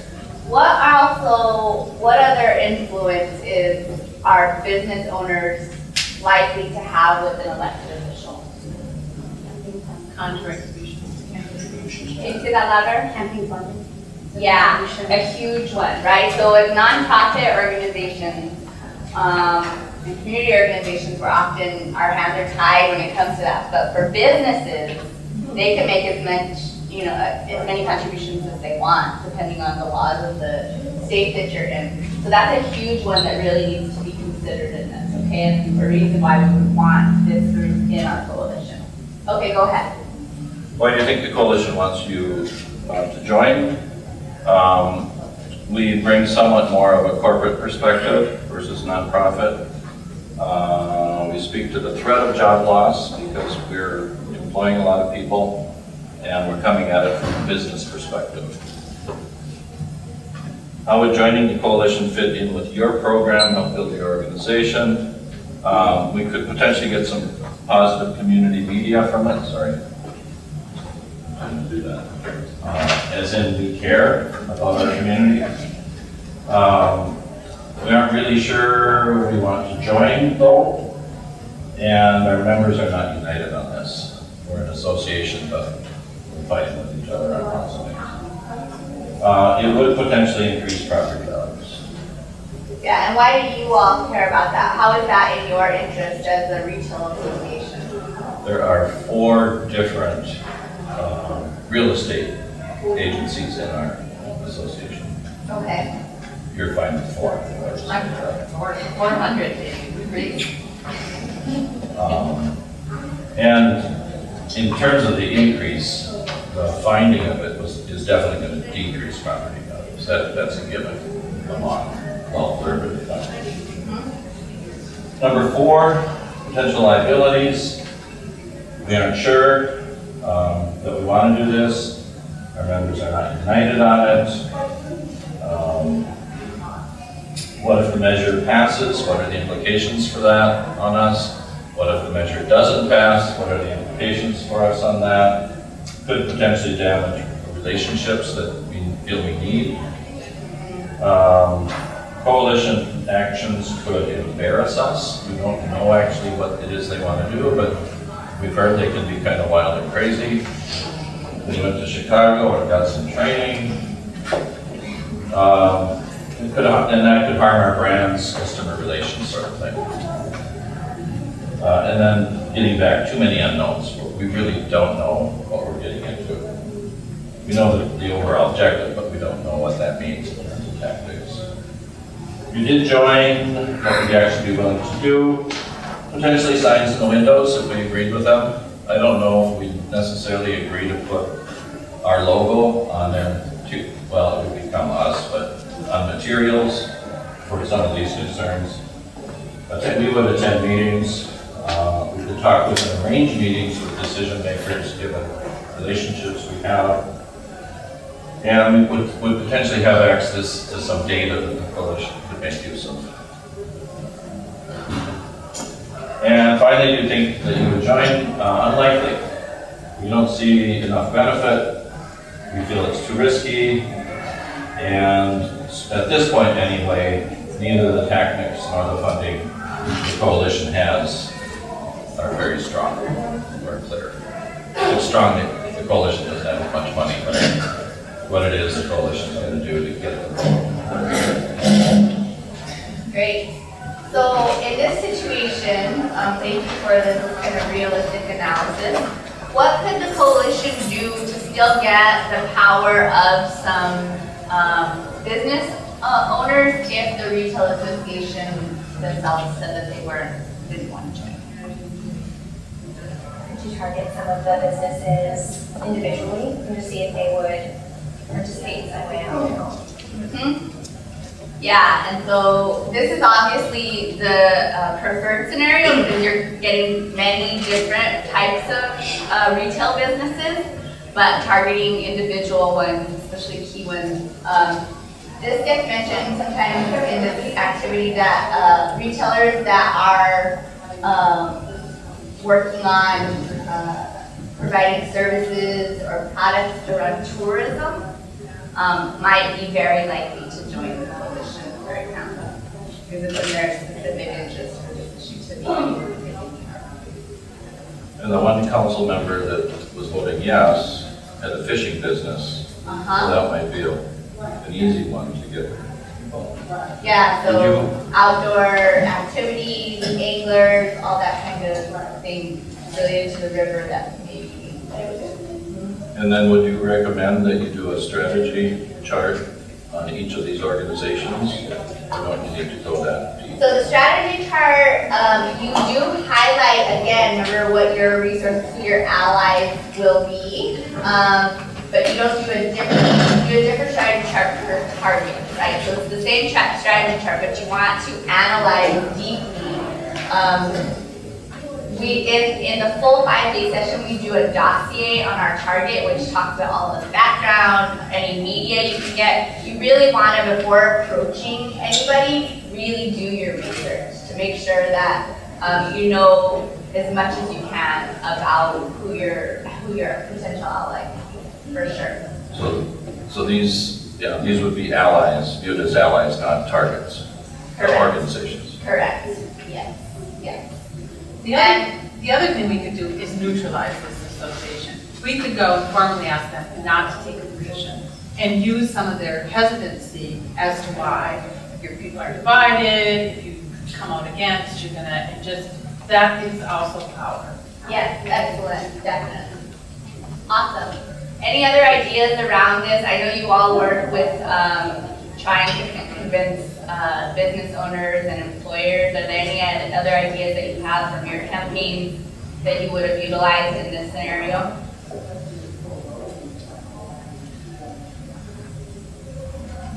Okay. Let's move on to first the group that was trying to approach the Wellsboro Interfaith Committee. Where's your information? Okay.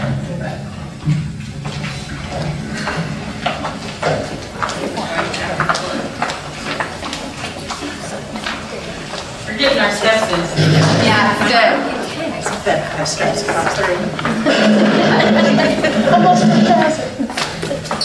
So we were going to approach the Wellsboro Interfaith Committee, or WIC as we call it, and we decided that they're very respected in the community because they have such a large membership base and also it's interfaith. Since they're called the Wellsboro Interfaith Committee, we decided that they represent the whole town and not just the neighborhood. Decision makers might have less power because this group is so large and interfaith. And so that might be more power over them, and they're so united. So what are the numbers and representing the whole town convert into? How does that impact this particular decision maker? That's a good question. We didn't talk about it. So you didn't. What did you say for number one in terms of the power that you have over this decision maker? How you can influence this decision maker through your interfaith committee?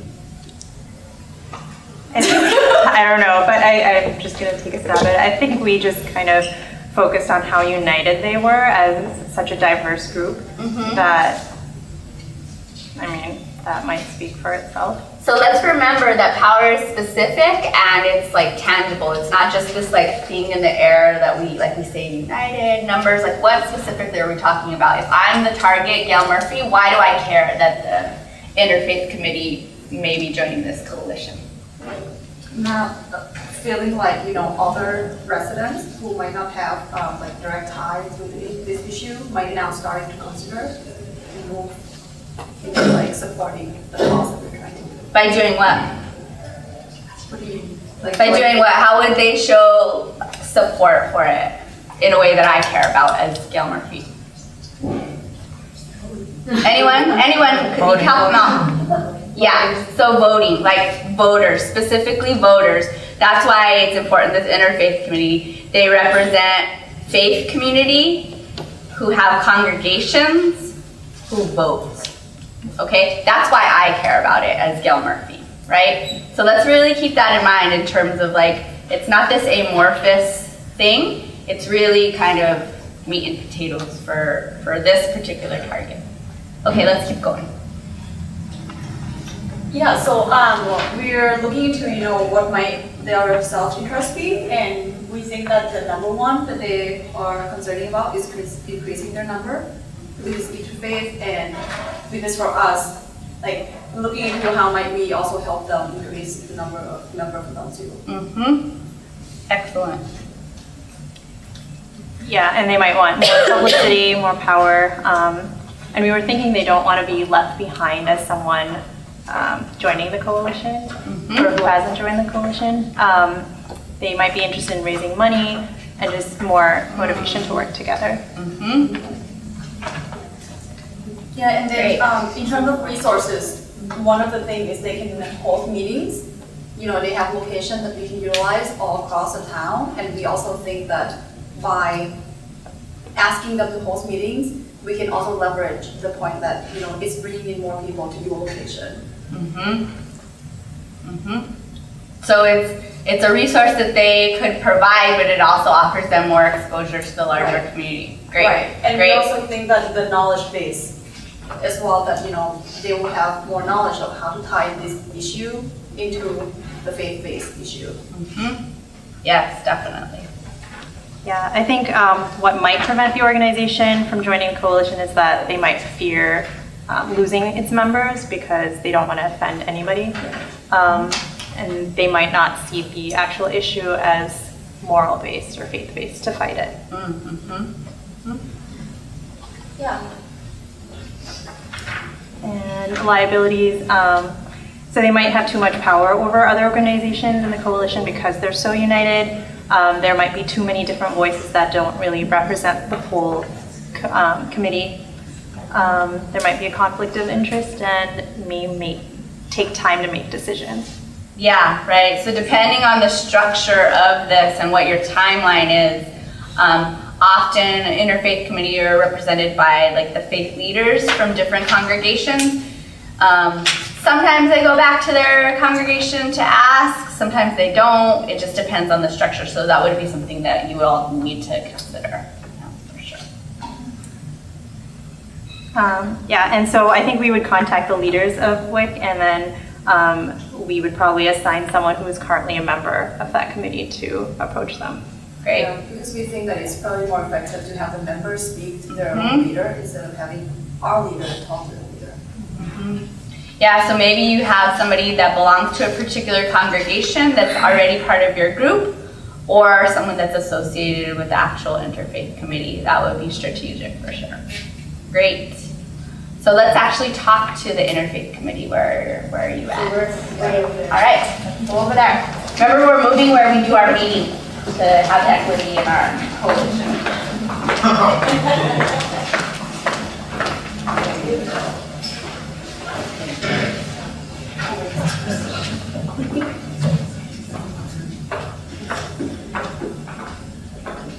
Okay, so we kind of combine 1 and 2 is because it's similar. So what power would you have over the decision maker? Our constituents, voting power, right? We would, it's backing, and the voting power is backing by the faith community. Again, our congregation members, and our members are diverse. And again, I think they got it, we represent the whole town, and our members are also structured membership, so there's a lot of influence in the voting. We talked about opportunities for new membership would definitely be one of those reasons why, why we would want to join the coalition to help us in building that. So obviously new members would be really good. It'd be an opportunity to potentially bring new resources with other communities that would be involved. We could build stronger relationships with communities. And the purpose, fitting into the purpose of like our actual mission, that would be definitely a value potentially, depending on the different communities and what was approached with us. That could definitely be an important part. For 4, what are the potential liabilities of joining? The conflict of interest, like of members. So we kind of talked about like it's community members that are also our church members are workers of that. Would there be a conflict of wanting them to get involved? Also, like the idea of like losing their jobs, maybe a clash of values. So depending on the tactics and resources used, maybe we would want to get involved based off of what was presented to us. And then if you did join, would you actually be, what would you actually be willing to do? So we talked a lot about like outreach and engagement of like new members. So we have a lot of members involved already, but being able to share that information with them, going through, bringing in different cultural or religious views, maybe that would be considered. Definitely a different type of leadership, so that's spiritual or religious part of it. And then we also were just talking about like the same idea of like hosting meetings, like using our spaces that are available. We have different churches, different spiritual centers, and then I think this is really just, it's so easy for us to tap into our members because of our structure. And then whether we want to join, yes, no, maybe, we really need to go back to our congregation / members and leadership structure. Great. This is excellent. I love that you really laid out what the power is that you have. That's important to know as you're determining whether you're going to join a coalition or not. I also like that you were thinking about specifically what matters to you. So if you all were approaching this interfaith group to see if they could join the coalition, you're not going to talk to them with the same talking points that you talk to the Retail Merchants Association.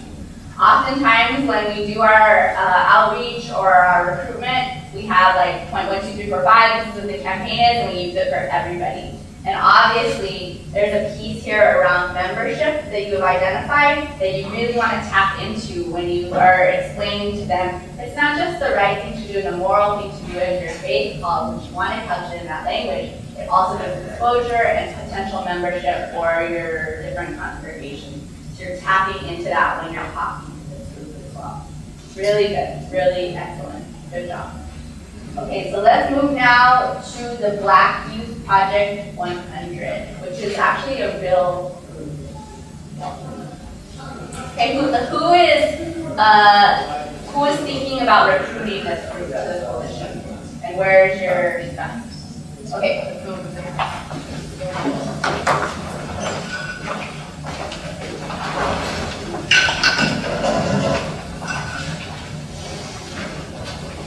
So kind of similar in voting power and so we know that Wellsboro itself is 18% Black, and then within that we have Black youth, and that really influence parents to get involved, and this can provide national recognition for BYP 100. Could you tell us a little bit about the BYP 100 is according to your research?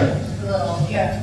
BYP is a national organization, and BYP 100 seems to be a part of that national organization, and they're actually comprised of 18 to 35-year-old Black Americans who are interested in fighting for justice and civil rights for Black Americans. And so it's actually it seems as though the members of BYP 100 are actually voting age. So they focus on millennials and working with them to address these issues. Great, thank you. And then for the self-interest, is to really increase their membership since they are national, and then it can provide a chapter in Wellsboro for them, really strengthening their relationship along with that and other organizations within the community. So moving back to that a little bit, why would a group that works on civil rights issues care about an issue around an environmental disaster? It seems like what's right next to the spill is the flats, and it seems like most of the residents who live there are people of color, and it goes back to their mission of racial justice. Mm-hmm. So really taking it from a kind of environmental straight, kind of traditional environmental campaign, framing it in terms of environmental justice, where low-income people and people of color are disproportionately impacted by these kinds of disasters that happen. Really important. Great. And then resources that the organization brings to a coalition is because they're national influence, their national membership, and then they have a really strong social media, it seems, with the amount of likes they have, the trend they have, and then the amount of followers they have on Twitter, for example. And they can also bring new ideas and different tactics to see what works in a social justice framework. That's really important. I have to say that's super important. Oftentimes we'll see a group that works on civil rights issues or that's community-based or that's youth-based and say, oh great, they'll bring like numbers, they'll bring the youth voice, but this group actually has lots of experience and can bring lots of knowledge that the coalition might not have to the table. And on its face, if we're thinking about equity and what really we can get from each of our coalition partners, that experience really can be tapped into in a strategic way for what we're trying to do. So thank you for highlighting that. Yes. And then for what might prevent the organization from joining the coalition is Wellsboro is such a small town, and because they're national recognition, they might be looking for bigger population or something that they could see more value in it.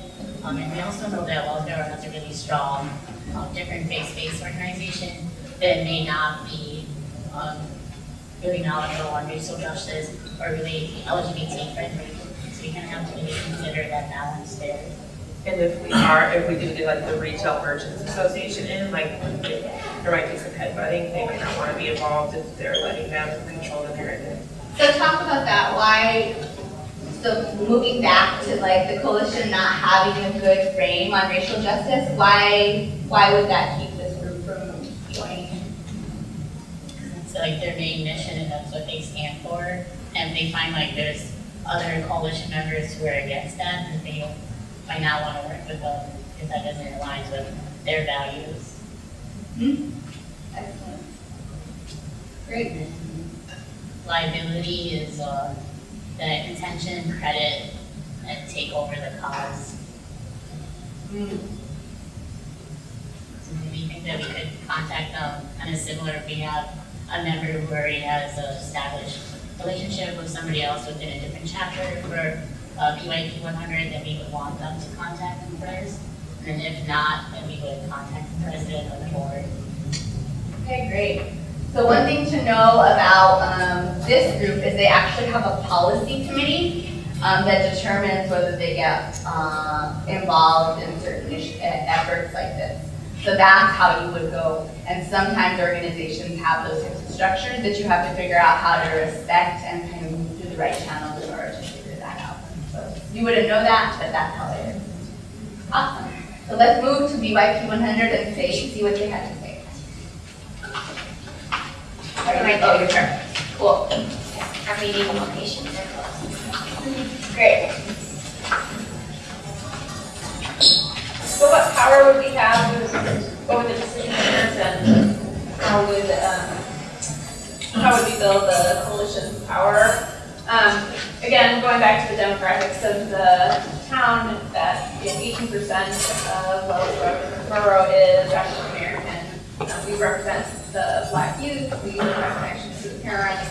We are a national organization. I'm sorry, guys. Strong I started something I can't stop.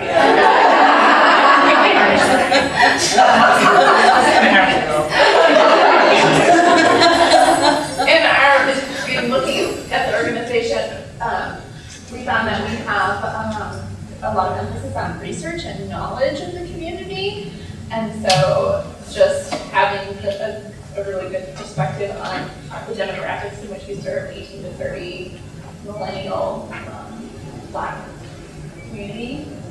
We have a large social media presence, so we can get the issue out to a large base of individuals. So can I ask why you are focused on the parents? Well, when you think of youth, you think of, okay, then they're connected to who else? To their parents, and you can have an impact on their parents' thinking, who are also decision makers as well. So just an expansion of. Okay, expansion, but really primarily it's the actual members, because again, they're 18 to 30 or whatever. So when people hear youth, they often think, okay, well, their parents vote. These are actually themselves, the members of BYP are actually voters, right? So let's just keep that in mind as we think about this. So then why do you think the coalition wants your organization to join? That we represent a diverse community and that our youth goes up to age 30 or 35 for research findings within our research organization. And so then these youth, as you said, have an economic interest in the community as well in their voting age. Their long-term they would have, this organization also has interest in health in their BYP community group, and then plus all of these above items of care, food, and this is why our coalition wants to. So how would joining the coalition fit in with the organization? For protecting the health, well, we would be protecting the health of Black youth in the community, so we would want to be advocates for them and for getting their voices heard. We would also just want to give opportunities for them to be activists within their own community, so they learn and grow as well. And building the capacity of the organization. Maybe there's not a chapter in this town and we can expand our base within this community. And then what are the potential liabilities of joining? It moves the organization kind of away from it. It could potentially move the organization away from their mission and then just uses energy and resources. Kind of when thinking about the leadership, as we talked about for our coalition, that you want to maybe recruit a leader, is that the best use of the leader's time? Kind of maybe need to learn more about that. Did you all have any conversation in the liabilities section about tokenism? We didn't. I thought of it, but we didn't have a direct conversation. You all alluded to it, right, in terms of your mission of Black youth, but there's also just like this really real, like, oh good, like we need someone who's Black because there's 80% of the population, let's like call them and see what they can do. Yeah. We also thought that the organization kind of had a bigger, broader focus, and so it was kind of bringing it down to this really, perhaps minute issue if it's a national organization. Not that it's not a big deal, but. So if you did join, what would you actually be willing to share? Certainly providing research or knowledge of the community, and we would be able to expose the issue to the community in which we work, using social media, building sharing information with a large community, and then continue to recruit that involvement, that demographic that would be needed. Yeah, and so I don't think that there's another group in here that necessarily does such a good job on research. So this is really a group that you want to have at the table for sure. And then, so do you think this group would join? We put no with additional comments.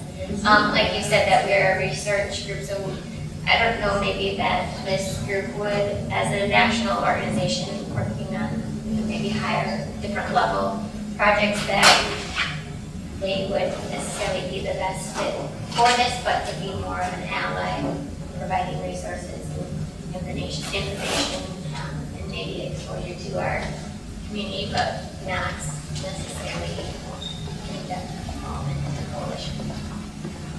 What are some of the more kind of emergent or pressing issues that BYP might be working on now? They have a current hashtag that says Stop the Cops. So this doesn't seem like it aligns with that.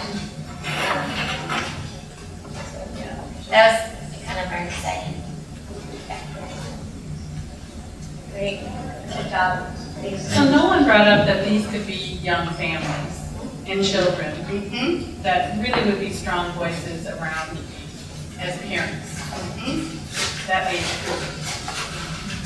Yeah, we often tend to think like through like on these boxes with identity, right? Like youth are this, and like the Black community is going to care about this, but we don't think like, yeah, these are families as well. They're a policy and research organization. They have a national presence. So it's really important to kind of think through outside of our boxes as well to get the right folks around the table.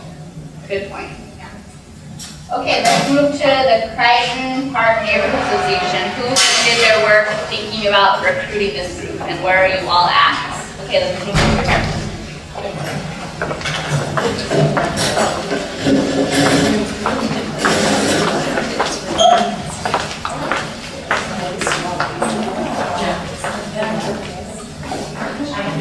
here.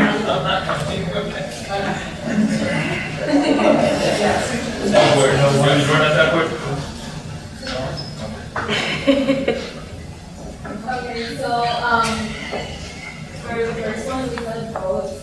They're in our decision-making district, so obviously they have a lot of power there, and also they could get support for the bill or whatever. And then for the second one, they're self-interest because maybe they want to like build up the community, or maybe they care about their reputation, or because they're able to get to the company. Right, so this is the neighborhood association that has the same name as the owner of this company that might be working, so their reputation in the community, right? And why would homeowners care about that, their reputation in the community? I mean, that would just be the reputation of them too, in general. But other than just like their reputation out of what people are saying, how might that impact their pocketbook?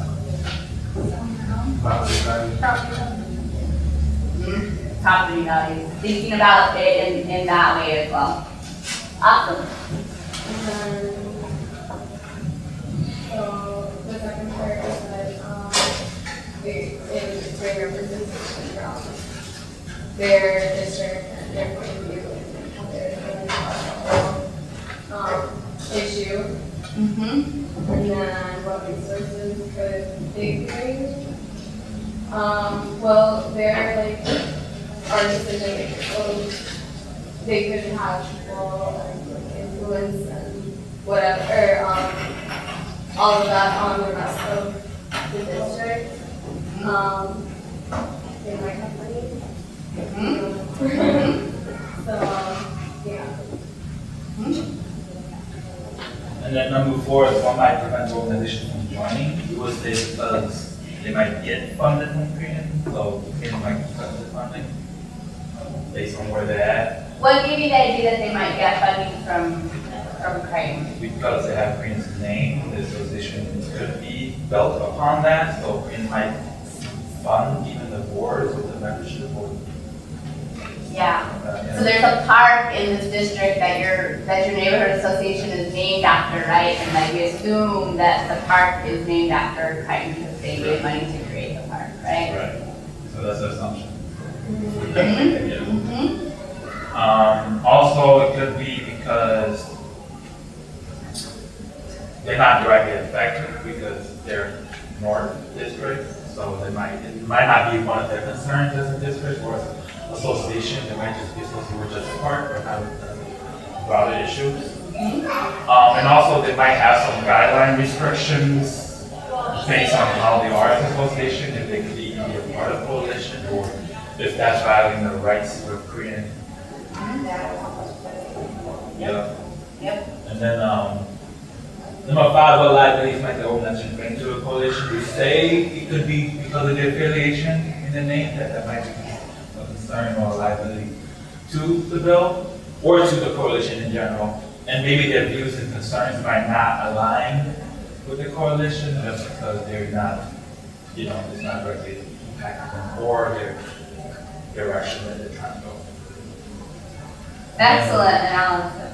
And then number 6, who would you contact? You will contact the person in charge of the membership, so maybe the coordinator of the association or maybe even the boards. And then the people that we will bring will be the head of our coalition or people who are in that district. Could be people from the church in that district, but yeah. Excellent. There were some that I have never seen before in terms of your analysis about why they wouldn't. And that's really important in, when you're recruiting a group to join a coalition or recruiting a person, like figuring out why they would never do it is even more key than why they would, right? Because people have like a million reasons why they would do something. If you can address those from the get-go when you're approaching them, you're more likely to be able to bring somebody on board. Excellent job with this analysis. Great. Let's move over to the Creighton Park Neighborhood Association themselves. Where are you? Where are you at? Go. All right, let's go back.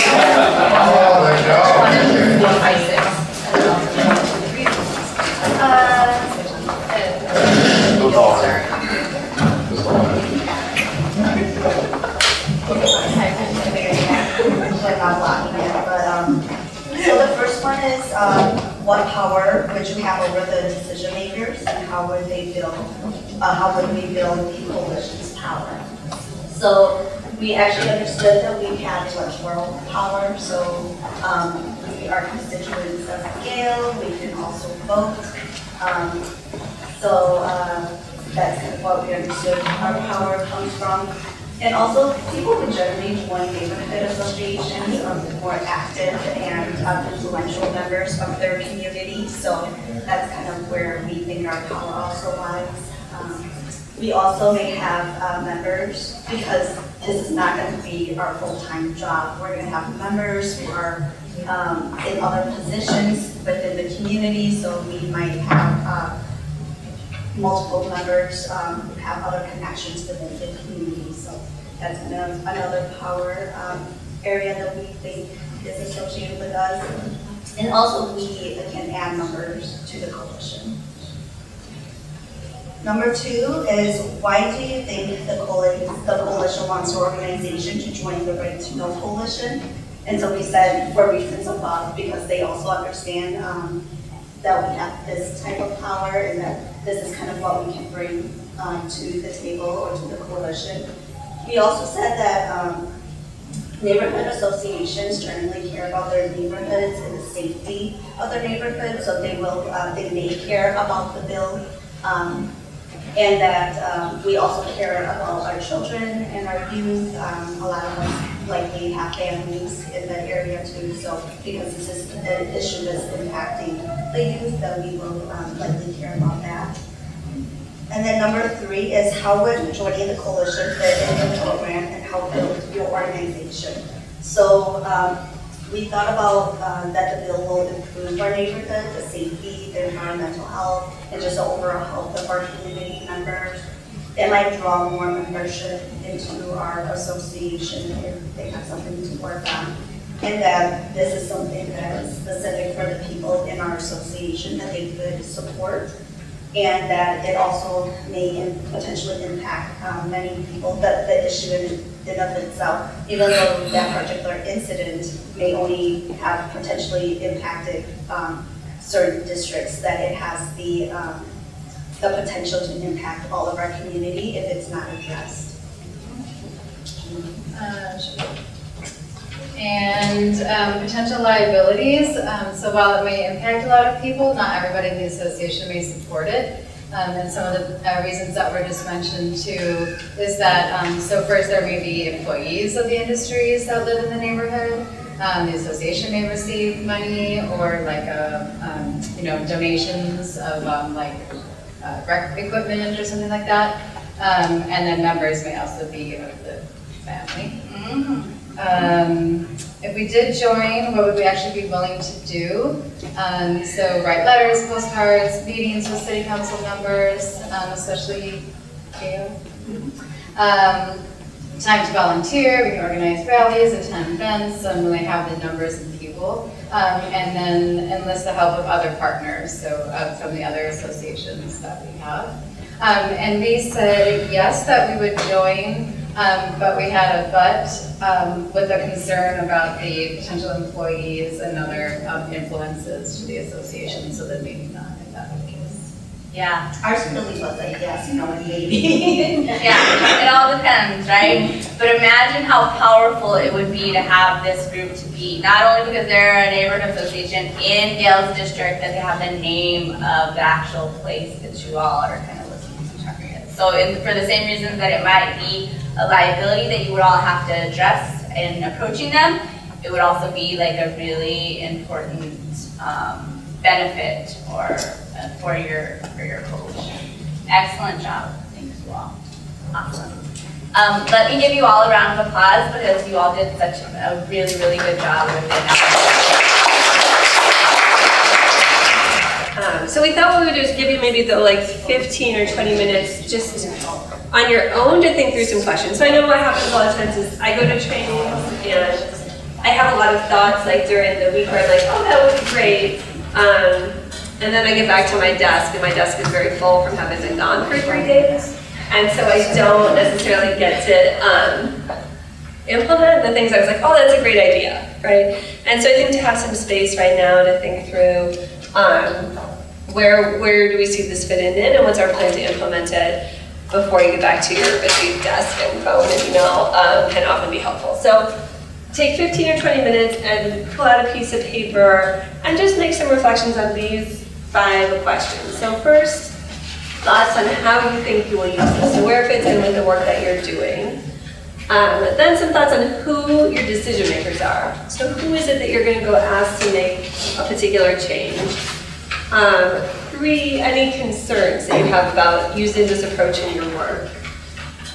4, any challenges that you anticipate? And 5, what you are excited about trying. Does that all sound good? Okay. Yell if you need some paper.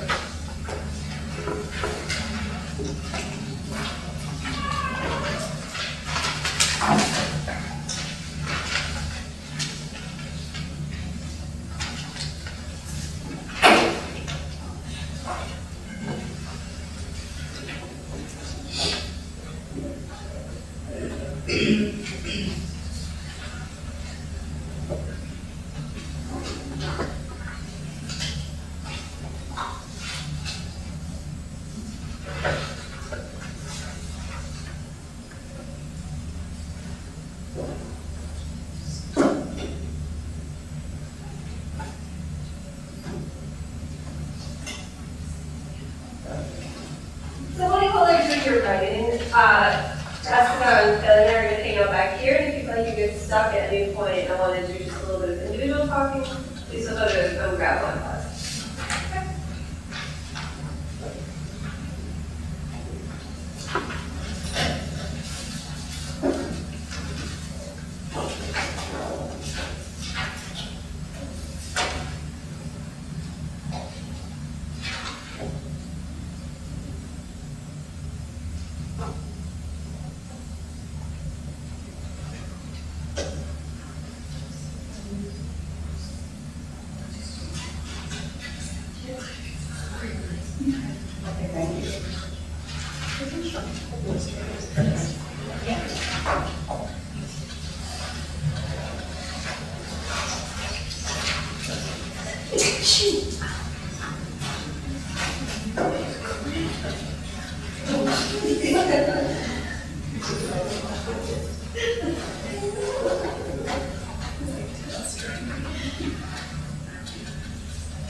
Right.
Yes.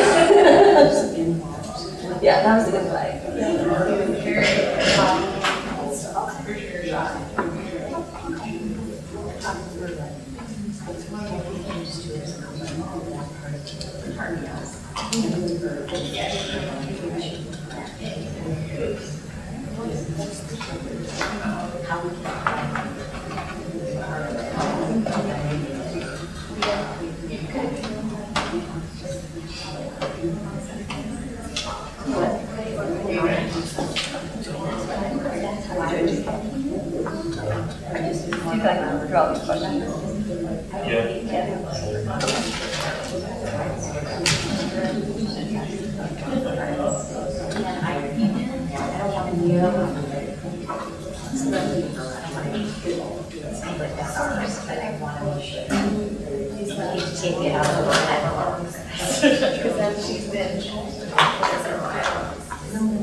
I feel like she's very protective of it. I've noticed that.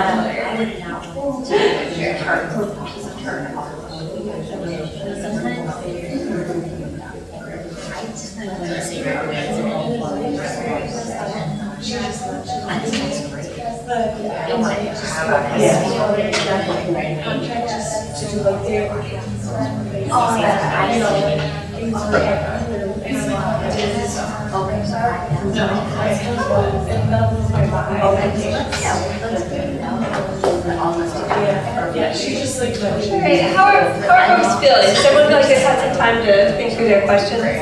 Do people need more time? Who wants a little bit more time to think independently? Raise your hand if you like you're still writing.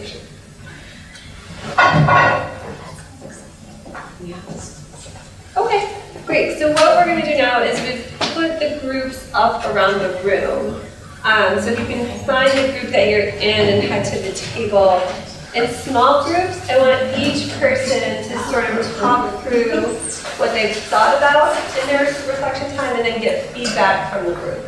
So the group should be able to ask some questions, offer some thoughts and feedback. And by the end of the discussion time, you should be able to identify 2 or 3 immediate next steps that you're going to take. Does that make sense? Okay, cool. So break into groups. Maybe assign a timekeeper and do maybe 2 minutes to present your thoughts and then maybe 7 minutes or so for feedback and discussion with the group. So 2 minutes to present and then 7 minutes for each person, 7 minutes overall of feedback from the group. Sound good?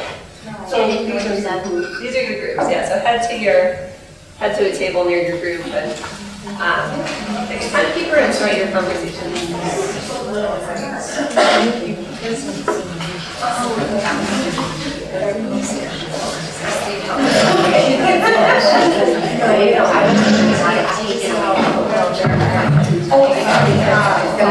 You're actually there.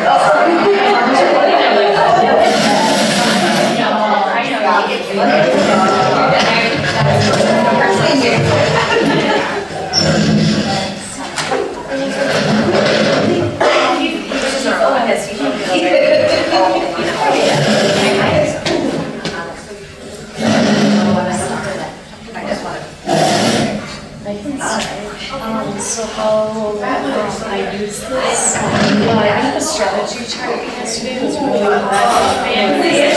And some of the meeting partners steps do we need to take to change this in the next year? So that I for sure will be using. Decision makers, there's a lot of different, there's like city officials, like board members, university staff, hospital executives, administrators, and then part-time members are kind of all of the decision makers I see in my work. And then concerns sometimes accountability of our partners that we work with, making sure they come, show up. It can be difficult because they have a lot of other things that are going on in their life. Opposition, makers that are not in favor. And then what I'm excited about, just seeing things move forward in these communities that I work with, to create positive change in the communities. So, yeah. And then what is your organization? Tobacco-Free Alliance. What is your grant that is based on? So we do a lot. We couldn't go back to Oh, yeah. And probably the Congress grant or state. So when you do your name, I guess, your organization, maybe where you're working, your geographical area, and maybe the populations that you're working with. In general, yeah, so my name is Melissa Maybe, and I work for Tobacco-Free Alliance. We mainly work in Ramsey County and like the surrounding suburbs of St. Paul, and we work with all sorts of youth groups. So we work with ALMAS, which is Anglos Latinos Motivated to Succeed at Henry Sibley High School. We work with VIL, which is Vision and Life Changes Possible, and then Damone's our partner that's here. And then we work with Tutai, who is here too, in the tobacco prevention team at Johnson High School in St. Paul. There's a couple others. So we work with a variety of different populations. And with them we do, we're doing things like, and eventually maybe doing park policies. We're doing kind of like helping them kind of talk to, or doing work in St. Paul with the menthol restriction.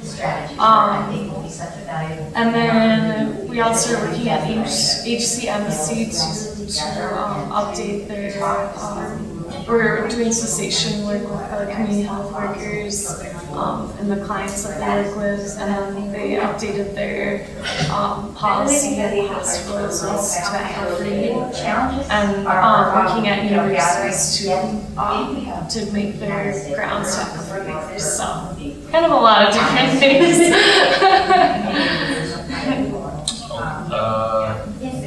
Well, I'm Yi, so y'all can call me G. I work at the Golden Eagles program in the Minneapolis American Indian Center in South Minneapolis area. I'm the youth programmer, and I'm also the tobacco-free as well.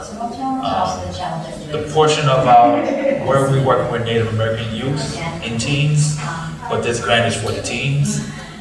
This grant, well, for the teens, but also having a contribution of the youth as well. The point of this grant is to,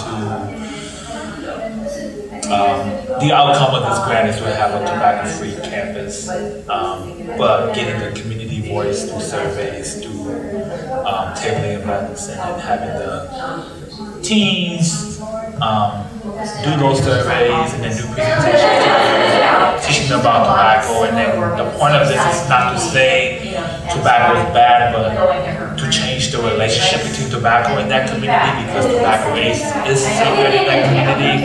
So it's about giving them that perspective, but also providing resources, but also making it the center, changing that policy that way, because they're updating the new policy. What currently is in the policy right now about tobacco or smoking is not inside the space, but there's nothing about the outside premises. So how can we make it, we might not make it a totally free tobacco campus. We might have designated areas that can be for smokers.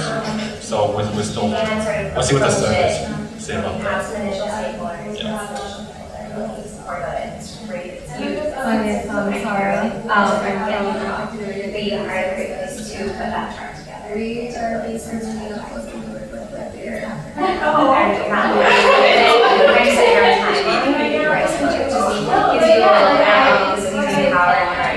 but it gives you a little bit of control on how things are going.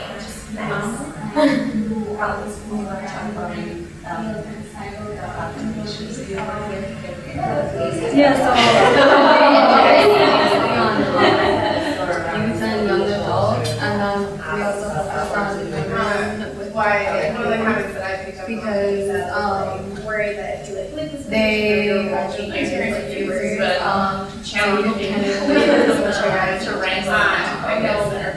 kind of have like a outlet, that maybe that's the issue that I actually have where they are now doing it in their homes.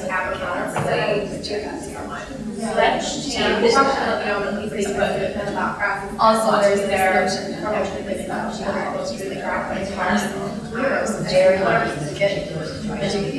that will lead you like from high school led by teachers many different areas and also the TFC or state portion. So it can be yes, but we're still talking about a partner that I'm ready to so I know that is we actually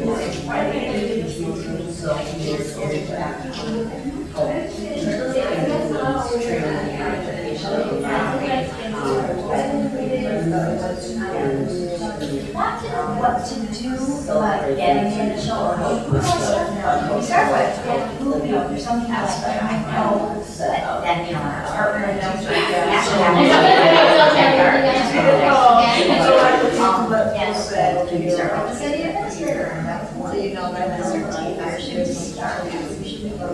and it's actually name break. It's probably not, but it's just make all the okay, so sorry about that interruption. So you've already given me some great feedback on it. Obviously, that's really the initial research that I know about council versus the not versus. I mean, what kind of feedback are you getting?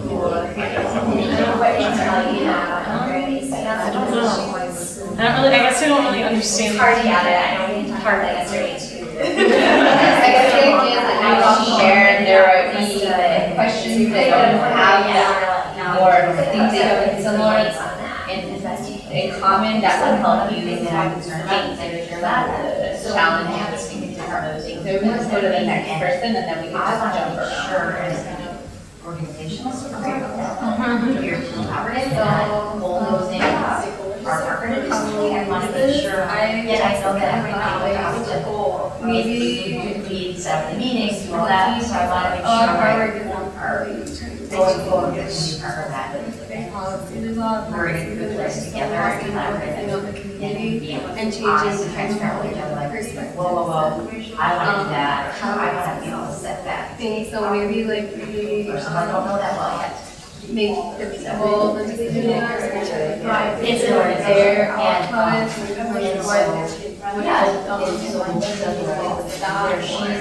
not be like regular users and stuff. So I'm coming in to help. And also we in the strategy in school get overzealous and I make campuses and stuff, and then our partners and what they want.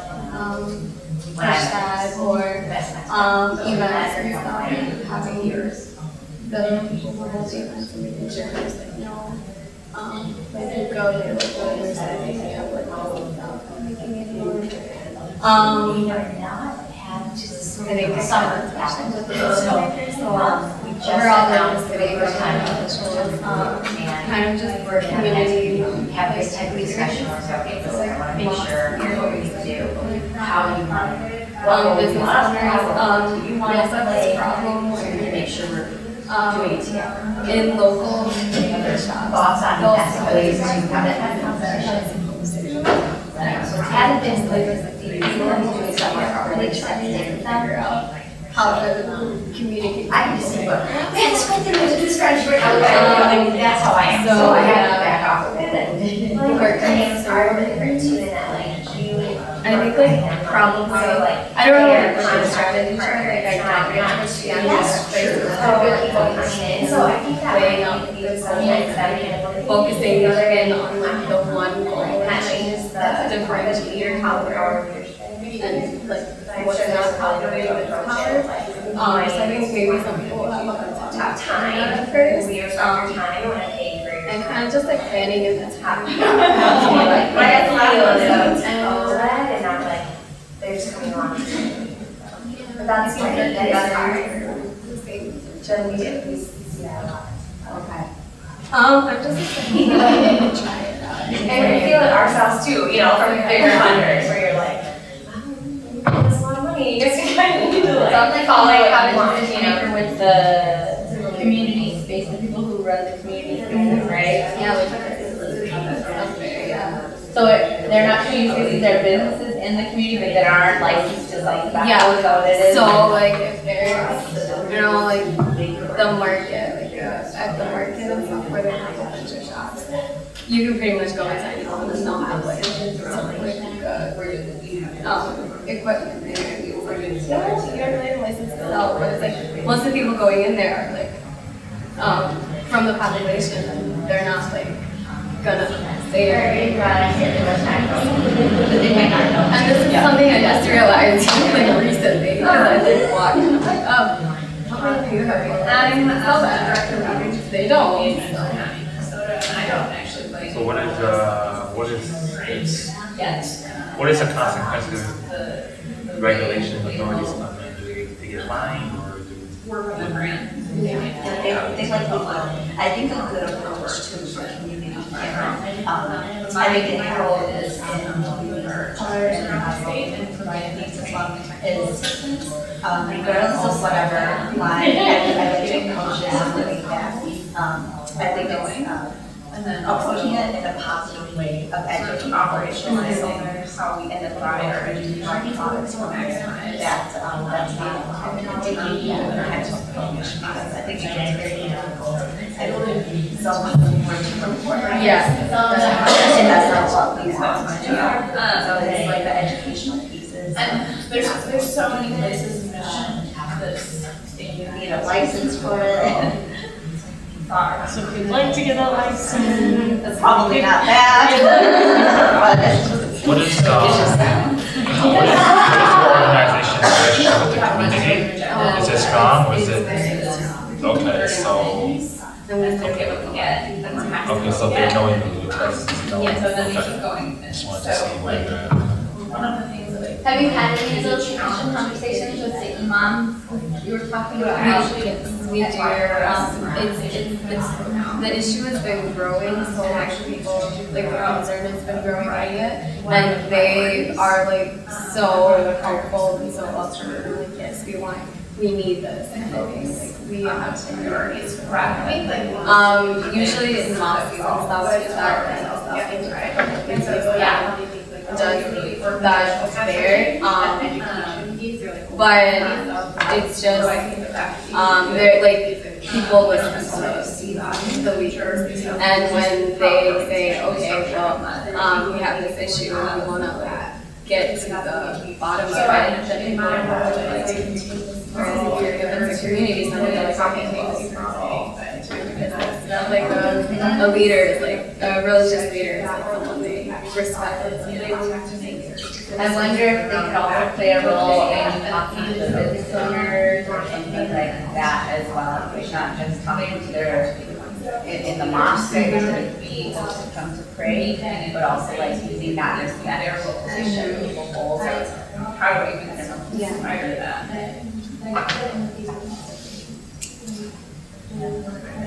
Thanks. How I use this. I was thinking a lot about the recruitment part, especially since our work is designed for groups and teams, so, and especially in the Native American community where there's a lot of trauma, there's a lot of experience, there's a lot last year. I think in this generation it's gotten better over the years. But just recognizing that sensitivity when going to this community, so when I go recruit, I've been more strategic and bringing along one of my team members who's made that way they're able to communicate better and relate better that way. Because I'm really good at recruiting, but me just being Asian can help no matter what how we go, right? So recognizing that part, but especially with the teens, I think I'm good with youth, but I'm armed, or maybe I have a right to provide that context and that cultural recruitment for the kids. So that's kind of something I've been kind of just looking at, trying to figure out with that, because I'm kind of new to this organization, but I'm not new to this community. I work with them indirectly a lot. But also, I mean, just understanding that recruitment piece and digging deeper, but trying to dig deeper with teens who are more introverted, right, or who don't speak at all. So I'm understanding how to do that when I'm an extrovert, but kind of ducking down and doing introverted activities or something along the lines of that. I try to make them laugh. That's been the plus.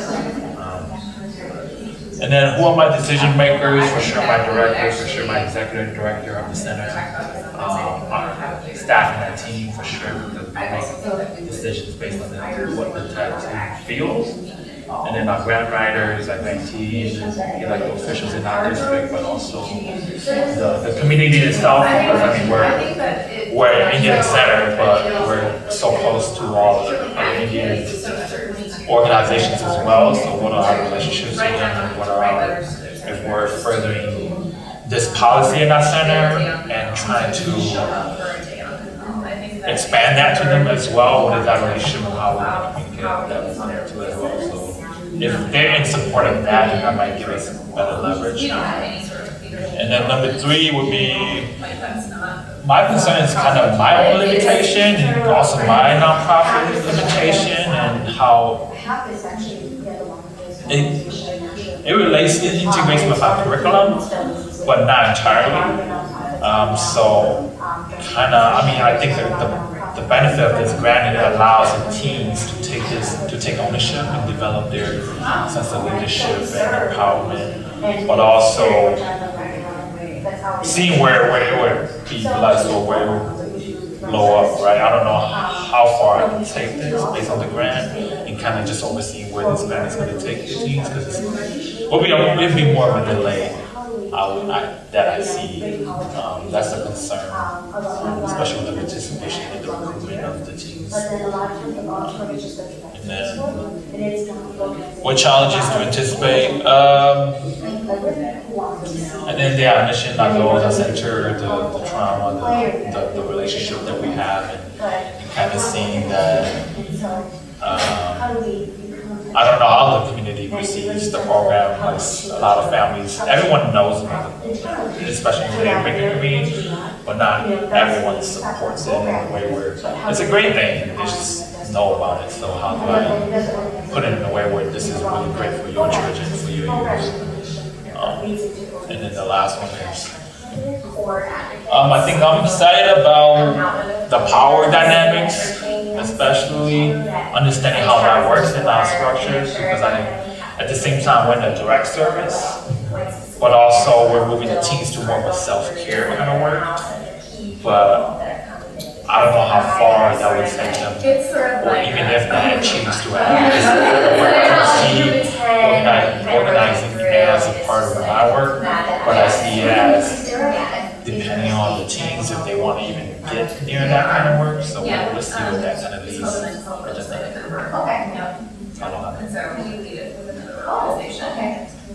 That's your place.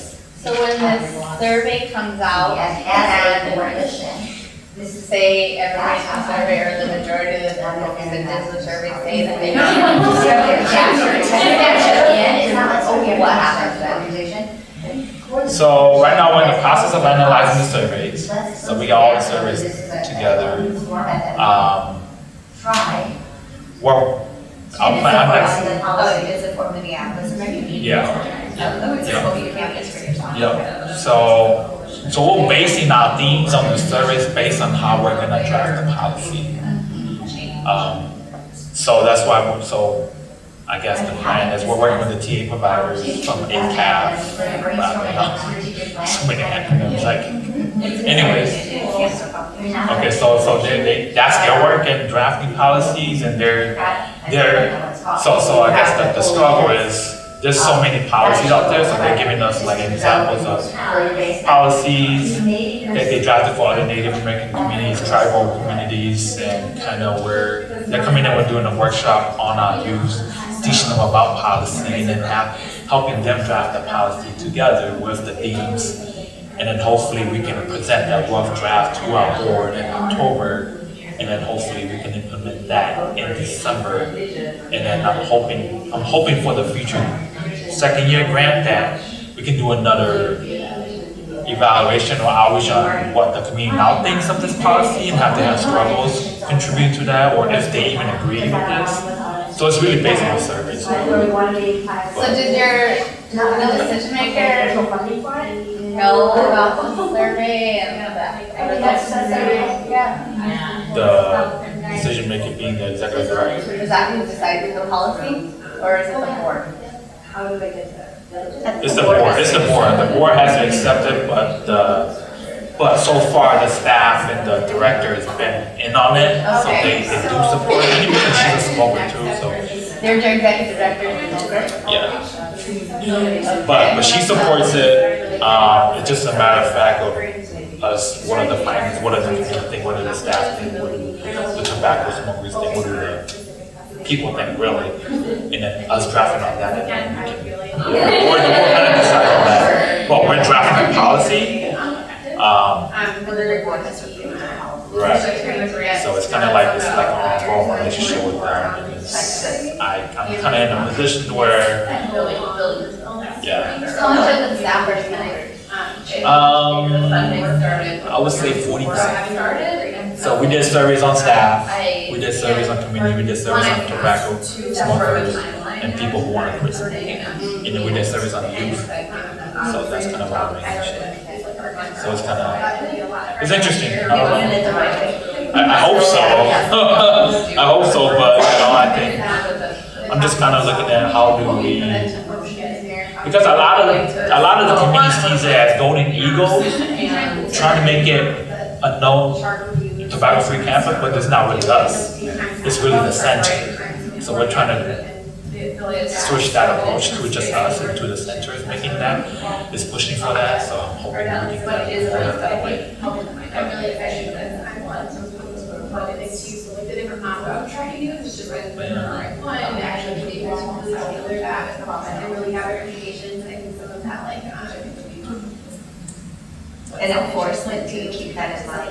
It's something that enforcement is one of the hardest, and I think Melissa can tell you with her work with HCMC. Sometimes even if you pass the policy, it's going to take a while to enforce it. All of the types of enforcement strategies are aware to the signs that you can and I remember, and even like I went to one of the Minneapolis parks. They had lasers and tax-free and went to other celebrations. And I overheard one of the park board or one of the park center staff say, signs are not enough. Like we need a big banner that says it. So like even making sure like people are really, because it's like people still smoking. Yeah. So things like that you really have to keep in mind. Yeah. I've been thinking about how do we train staff, how do we train people to approach people who are doing this in our area, right? That way, even if hopefully they are coming, right? Or those who are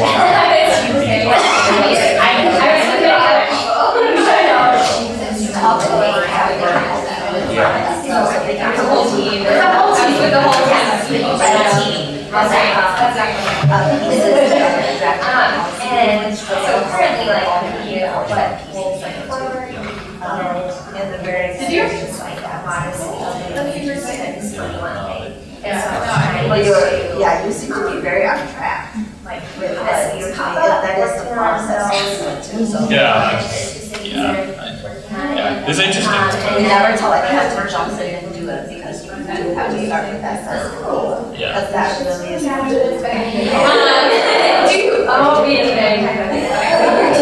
Yeah, it was kind of hard because a lot of, in the past they said that it was even harder to do surveys. I didn't know why it was so easy.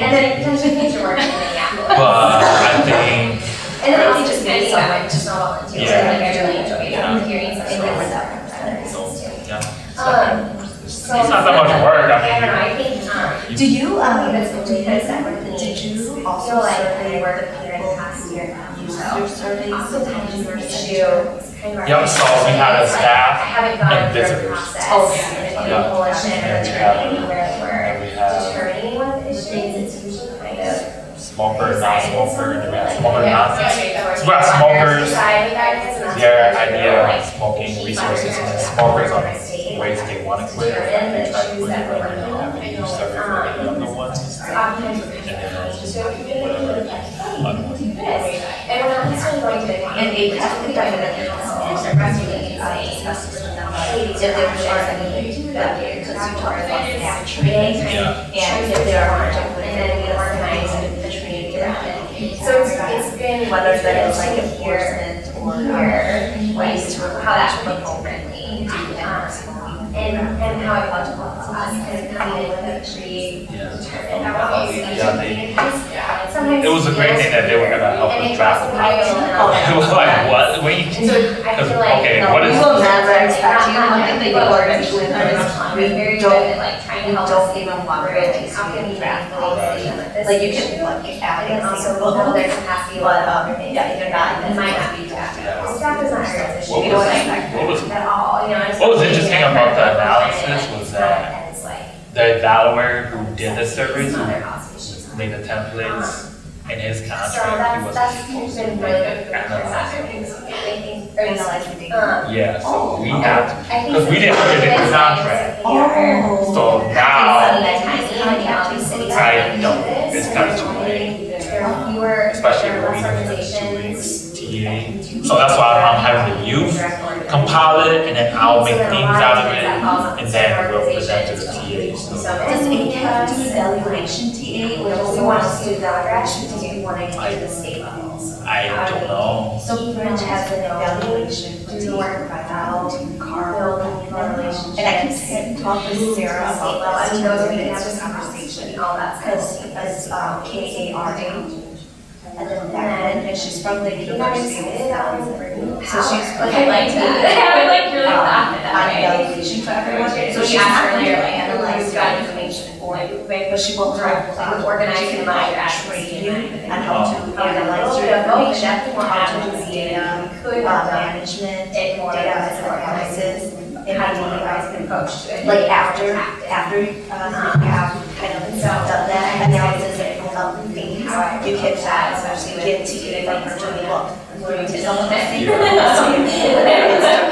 right now, yeah, no, that'd be good, because I did a lot of evaluation work, but I just wish I didn't have to do it. You know, because I'm like, can you contract someone else to do this? Because it's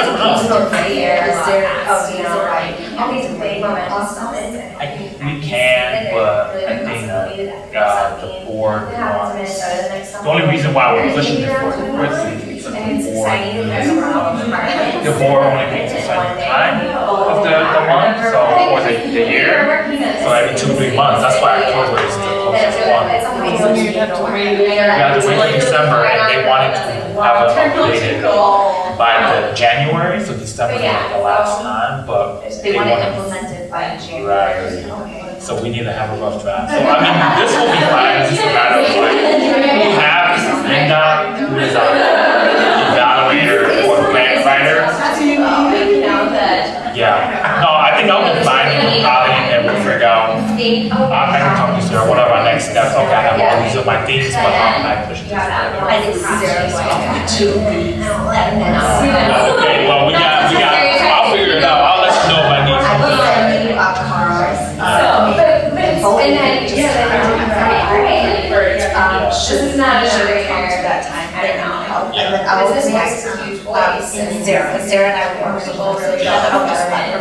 and maybe she can have more information. Maybe her team can have, you can talk to me, your team, if they have any what they've done with that. Their index car bridge is also available to community too, so that's also a team provider. Very follow up on what you said. Yeah, no, But I was thinking I was like, oh, you know, we're doing this. I'm hoping they provide a survey. If they'll analyze it for us. And I'm like, oh, that's not the contract. 6 out of 7. Yeah, no, it's, yeah. I don't know how extensive your survey is. It's simple, it's like 1 page. Because this is just what we've done on our own, is we've just put all the surveys in Survey Monkey, and they have like an they can analyze on it for you. I don't know, that's like a simple, like easy thing if you need it like fast. Paper, yeah. It's like 50. Oh, I'll never 50. So it's like one time we did actually put it all in Survey Monkey, and then I did it, and it is nice because I do take out feeds. Yeah, it's about 200. Oh, that might take a while. I'll make it work.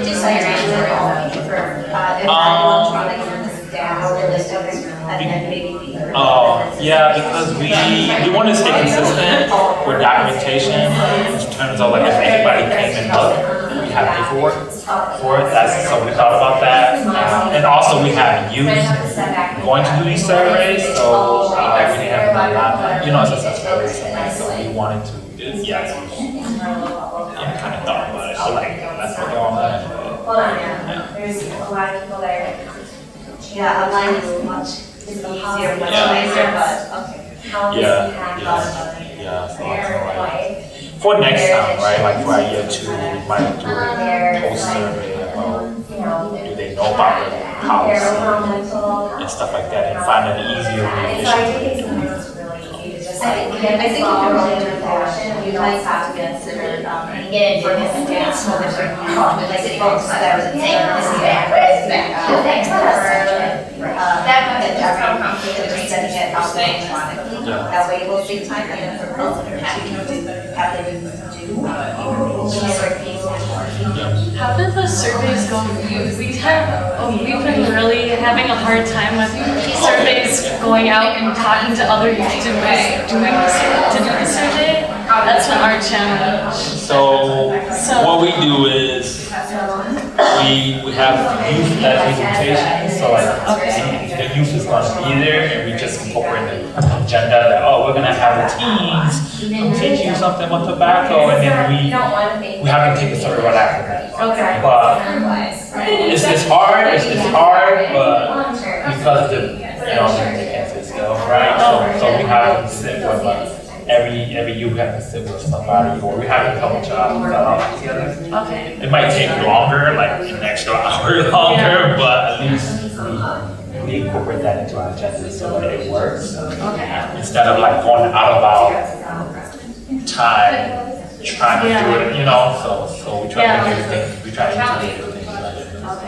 Because I think we just like gave the surveys to the youth, and we're like, just like ask your friends, go out to the community, and and we work with a lot of younger, like elementary school age, and even like middle school, so it's really difficult to get good surveys, or even at schools too. We've had a problem where like we have youth groups, some of them are at schools, and we've tried to do like where they send the teacher, send out emails to all the other teachers to get their classes through surveys, and it just like we don't get enough survey results, so even like you can be able to use it. It can also be you having like a 5-10 minute presentation doing a survey. I have seen like people come in and do presentations and do surveys, and let's take 5 minutes to do survey, and great job. Like Maybe that's the approach we need to take, because we have some of the teachers we work with to go and email all the other teachers to say, we're doing this survey. They could win like a trinket or something like that. But we just have not been getting good results. So maybe we'll have to take that approach. Yeah, you have to kind of hold it in, but also allow them to kind of do it. And it's more work, but you get the results. Yeah. You get the numbers. Yeah. Yeah, so I use that. My teams are so violent. Better than teenage phase. Yeah, they're like checked out. I don't need to do this. Just like the styling training doesn't even work. Like I wait for 20 seconds. I'm going for 20 seconds. Nothing to talk for 20 seconds. You bring food and stuff like that? Yeah, we feed them. We pick them up, drop them off. Take them on future trips.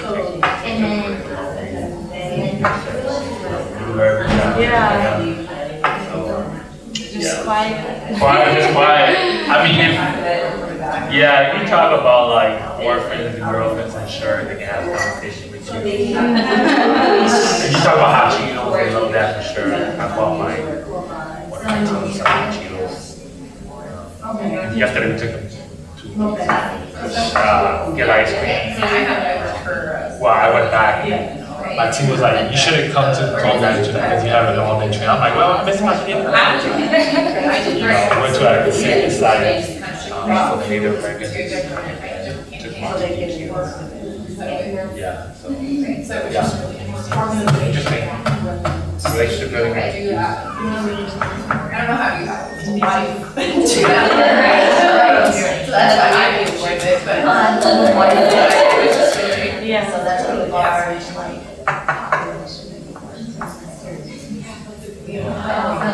you I might be, yeah. We're on Franklin Bloomington. Yeah. Where are you? We're like 2 blocks down. Are you by the towards the Hennepin County Library?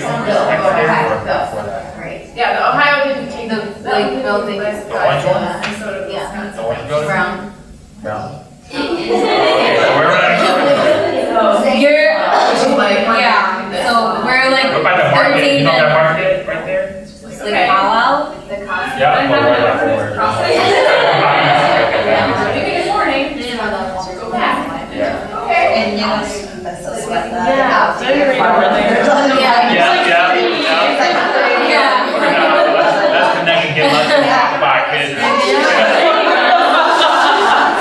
You should. No, I want. Right there. You guys have nice cafes there too. Yeah. I want to bring my. We did a collaborate with your youth groups. Have a big celebration or something. I want to bring them to different cultural centers or different communities starting soon. Because I think they've been too exposed to their cultural where it just becomes natural. Right? Like, I already know this is right, so showcases something new to you also. Yeah, and have them do like dance.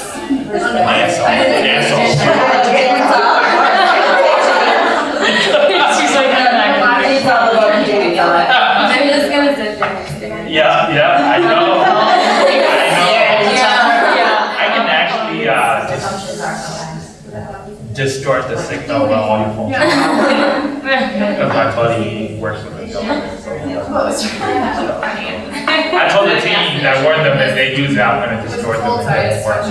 They have to, they've been good. Oh, that's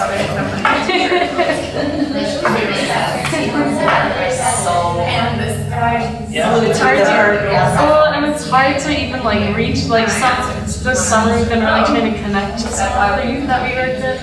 And it's like, this one girl I've been really trying to get a hold of, like I'll text her, which I thought would work, no response, but if I call her, she'll answer. But which is, you don't really hear very often. But then, and then try, like right now I've been trying to text her, call her, like email her, nothing works. So like, it's so hard to reach out.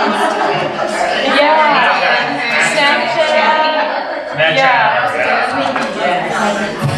I know. And I was like, oh, this is so difficult. But she'll pick up whenever I call, usually, she picks up. It's like, but I love yeah, she's like, oh, hello. But she won't text back at all. So, I guess I'm just. They can just look at it and I'll reply. And it never replies. Yeah. I'm not really sure about it.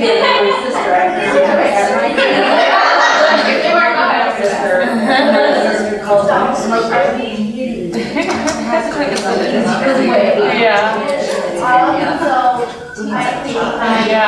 if you can recognize the systems they use, that's good. I actually I don't use that.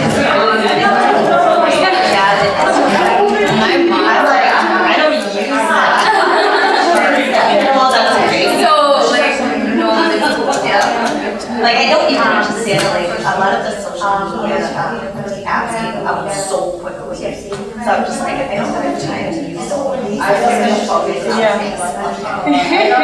don't even have a Twitter. I have well then I don't have like I think Twitter is great for people who have lots to say. But for me, like even on my Facebook I don't post a lot. So Twitter definitely is not for me. And I don't take a ton of photos either. That's why Instagram's not for me. The one thing I have a Twitter, but I never tweet. But I do like it for news. It's so fast. You can just scroll through all the different news. That's the one that I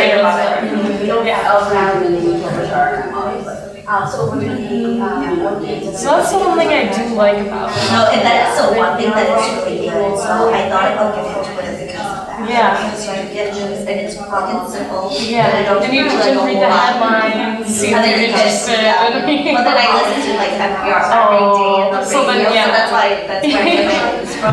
And so I just have to get it.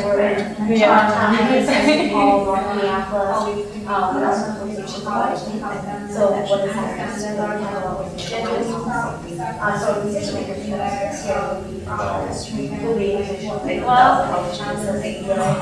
like I said, I really liked that strategy chart. That was really helpful, I thought. I really think I'll use that I can't believe that all the years that I worked in all different organizations that I've worked in, that and then the directors, presidents, the ones that are in charge never share the strategies right now with any of us who were the trainers, the things that would actually be more advantageous in our positions to get our work done more effectively and quickly. And so for this made more sense. Well, I think it's nice to lay out the different steps and like even with some of our partners who are showing, okay, like this is a problem with me, how would you, like these are the steps we need to take, and I think it just lays it out really well of how to go about that. So. Yeah, I was thinking about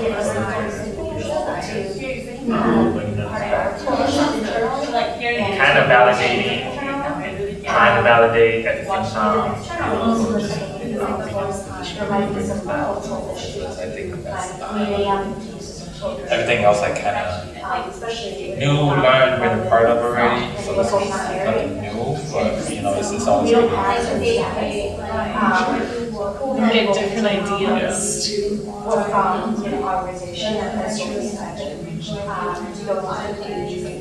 Yeah, I heard someone say that it's 5 days, and I think they did it from like 8 to 8 p.m. every day. Really? Yeah. We actually invested it because we're just like, that's not going to work for us. That's what we do with a lot of families.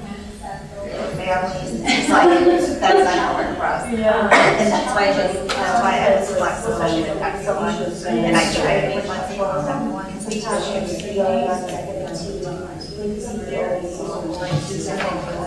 Whatever they are here, there's a big issue. And then we have, it's just unfortunate that we're all collapsed. Because I think this would have been a case for we actually restructured it just because that are now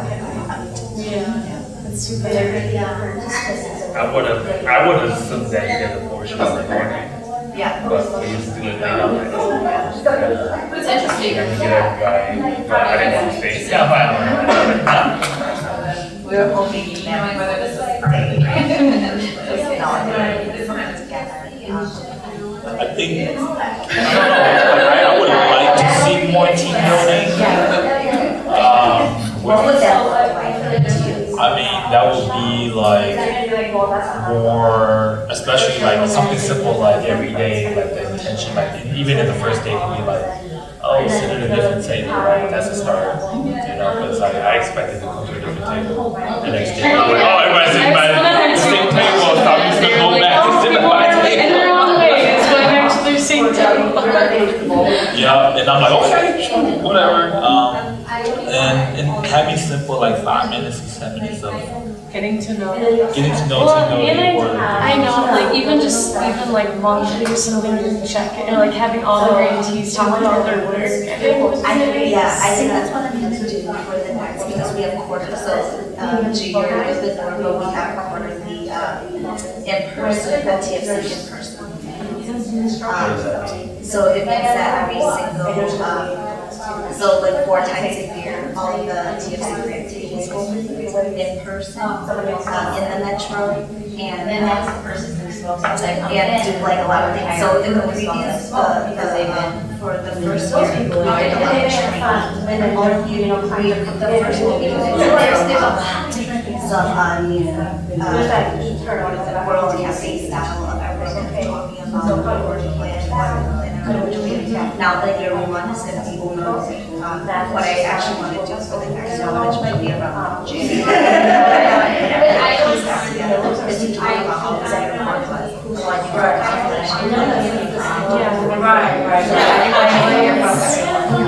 Yeah, I think that would be really nice. I definitely do think there's like things that we can work on together. And so it'd be nice just to know what everyone else is doing. And I'm going to do like surveys and power. Like I don't based on what you're saying, how do you deal with that?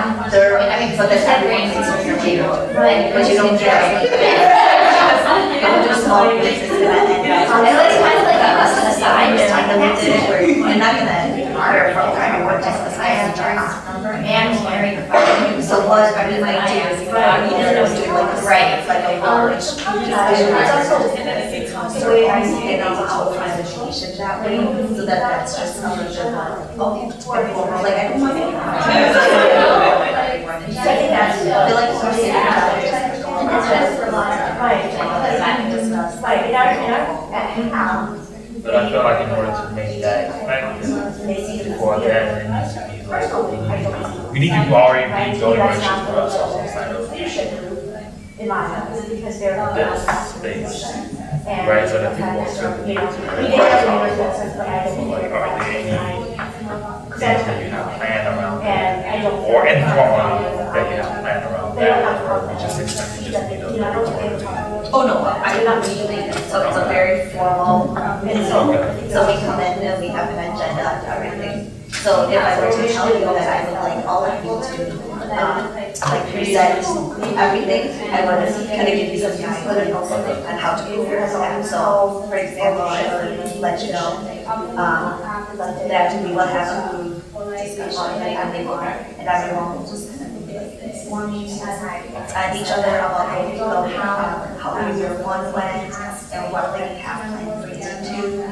And I think that gives you a chance to hear from what everyone has done and where they're at and where they are next. And to have to interact with each other. But I don't know if that scene is about in your work with like I just know that they need some type of public. So there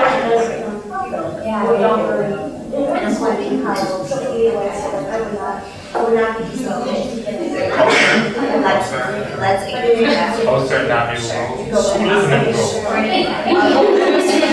It was mainly for the ship grantee, so we have really good so the ship grantee statewide. So a lot of people wanted to look for like everywhere, and we always have everything in the metro. which people are like, oh, right? That's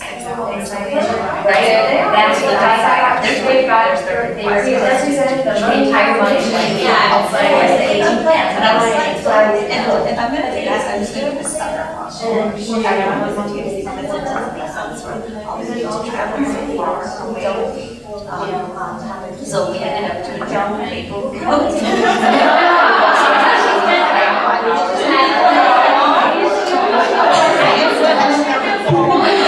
doesn't help much, but it's not.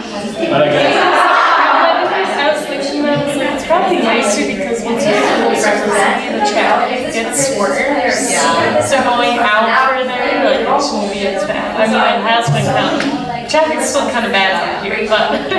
Way more construction now, so. Yeah. They're closing like the Franklin Bridge or something. How interesting it is. Oh, yeah. Based on So I'm like, oh man. keep your pictures and right, how we bring together, right? Just for that, like, make sure you're connected, you don't come on and destroy your community. Yeah, we pick up our kids every day, so I find new routes to pick them up because of the Right, I find that really interesting.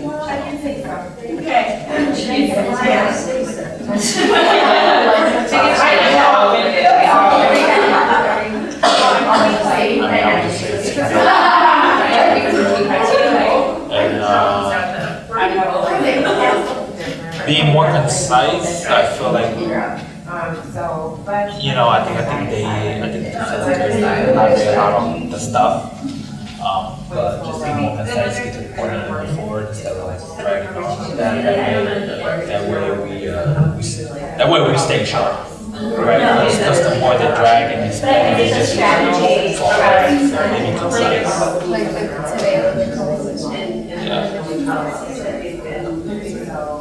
Or even the one thing that I noticed is when we did the role play the first day, when we just kind of like went to the talk about the business or the corporation, I think it would have helped to like even after we talked about like what worked and stuff and what didn't, to go back again and then like try to strategize again and then I think that would be kind of nice.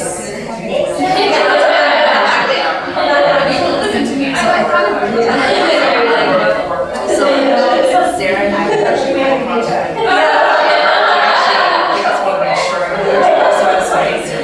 This does make great that I could walk on that part. It's important to help. I think it's possible.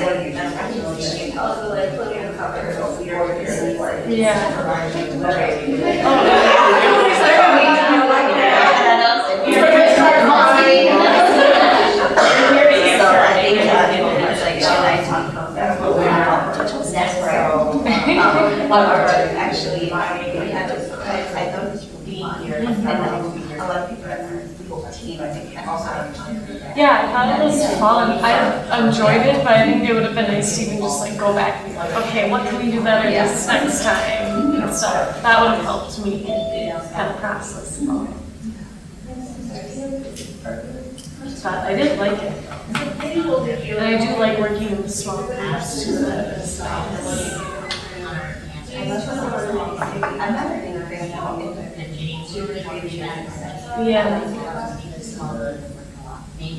It might be the public heart person. Yeah, no, I think I was a small group, but not like big group.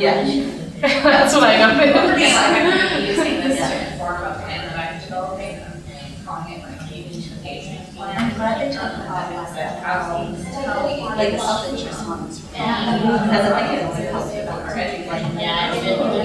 it's to really drill down, like everyone has to and it's okay. That's how we build our best. And that was one of the reasons I think jointly organizing to do that. That's I think one thing that sometimes happens. I learned that very well here. That everyone should do something because they care about the dish. Like supporting one another.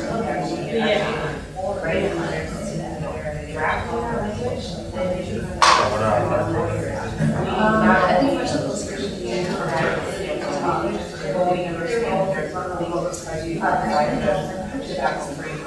I think she's lying. I saw him. She is. Oh, she is, yeah. Oh, yeah. I mean, at least I started walking out with the suitcase, so that's what I was assuming.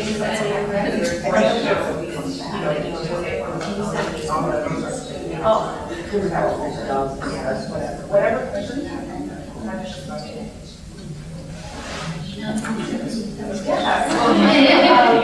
You know what our website is? We have to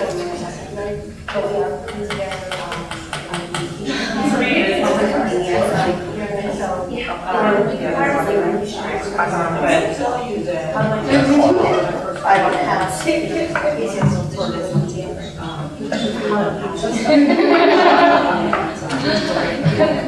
And a lot easier. Oh, no. That's your front. Yeah.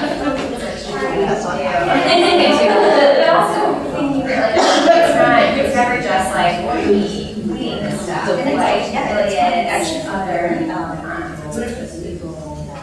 partners and organizations that have like I guess I don't think so how to like not just come back with expert now every day is continuing to readdress what we're doing. But I think like I don't know, one of my next successes is go back to and our list of supporters that we have in each of the cities and like try to know in terms of constituents and allies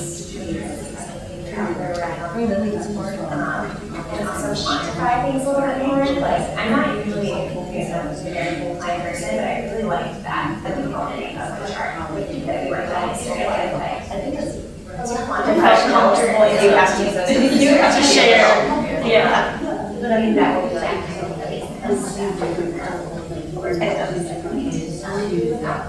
there's a lot of stuff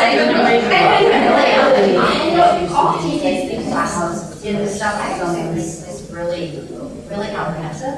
I've seen so much, but I like how this worked together as really helpful research. I like it really well. So thank you.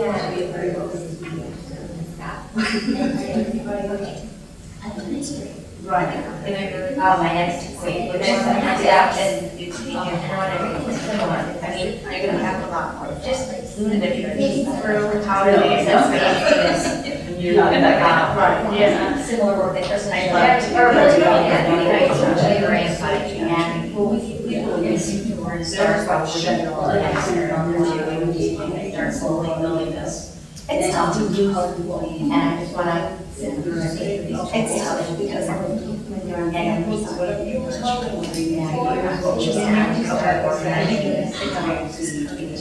yes. So for me, I try to so think forward, you know. Yeah, because I work, you know, and I try to offer alternatives. I try not to take past my but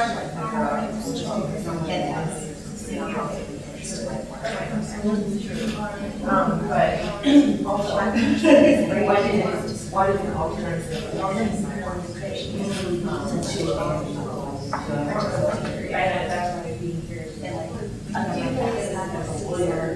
We try to do we don't have but the public is not we want to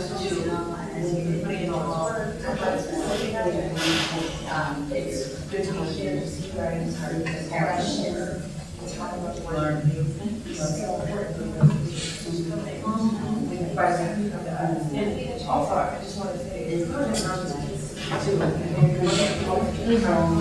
pick up the law and watch on because these aren't going to work and you're like, oh, let's go back. But so whatever is right, so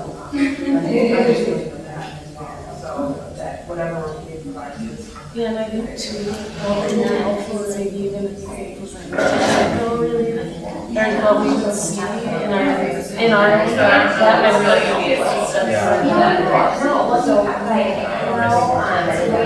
Well, I came here with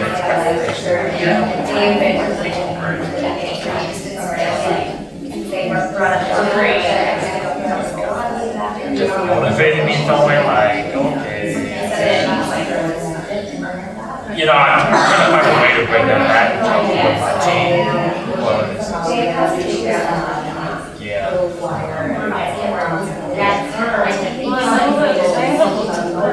The book they gave us is really helpful to I guess the training is one of the two. Give you a toolbox and if we're all tobacco grantees, majority. Okay, everybody, let's all come back together.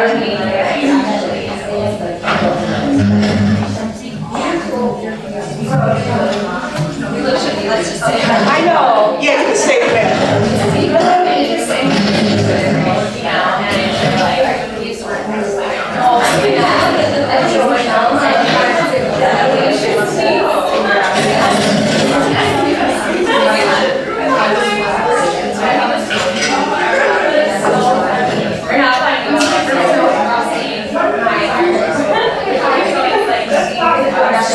Okay, everybody, let's come back together. We want to spend probably the next, I'll just say 30 minutes, just kind of talking about your reflection, your feedback. Only talk about yourself. You don't have to like talk about someone else's reflection, but just how the last 3 days have been. Just wrapping it up for yourself and getting your head around like what you think has been beneficial in the last 3 days, how the reflection is going to support the work that you're doing, and maybe talk a little bit about if you thought the feedback process just now was also helpful. So basically, just to kind of wrap it up and talk about the last 3 days and what you just experienced here. Anybody want to start? You all are so shy.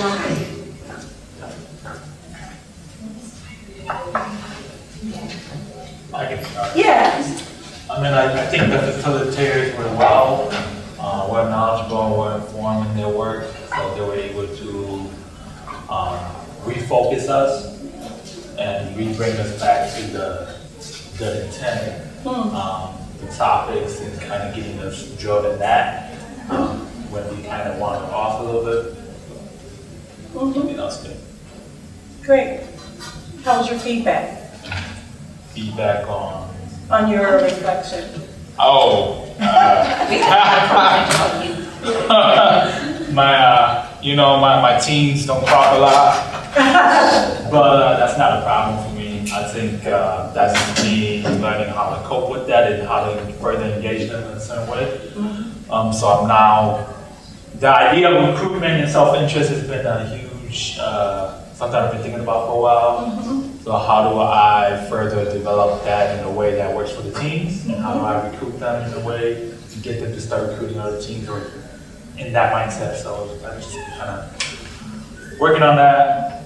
I work with Native American youth, so they come with a lot of trauma, but a lot of them don't live with their families. They live with aunties, uncles, families of families, so kind of understanding that. Good. Thank you. Who wants to go next? I'm basically going to give everybody a turn, by the way. I'll wear you down. I can go. Yay! See what happens when you Things that I can take, especially I kept mentioning this, but the strategy chart was like really helpful for me.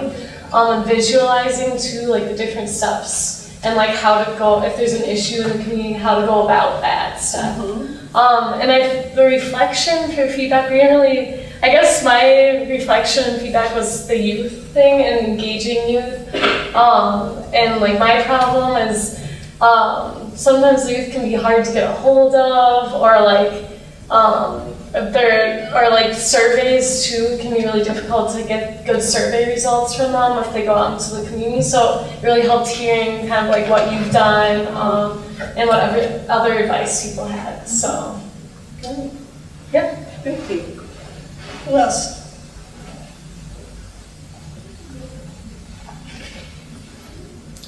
Natasha. Yes. Am I only quick because I don't do a lot of the advocacy work that the TFC grantees do, but I will say it was really good to hear everyone's input and understand the way people were thinking when approaching this type of strategic planning and advocacy, because as lawyers it's important to know and what you guys, how your thought process is, the work that you put into everything that you do, and to put some even more value on the work that you do, so that we understand that when we're providing you with legal TA. Thank you. Who's next?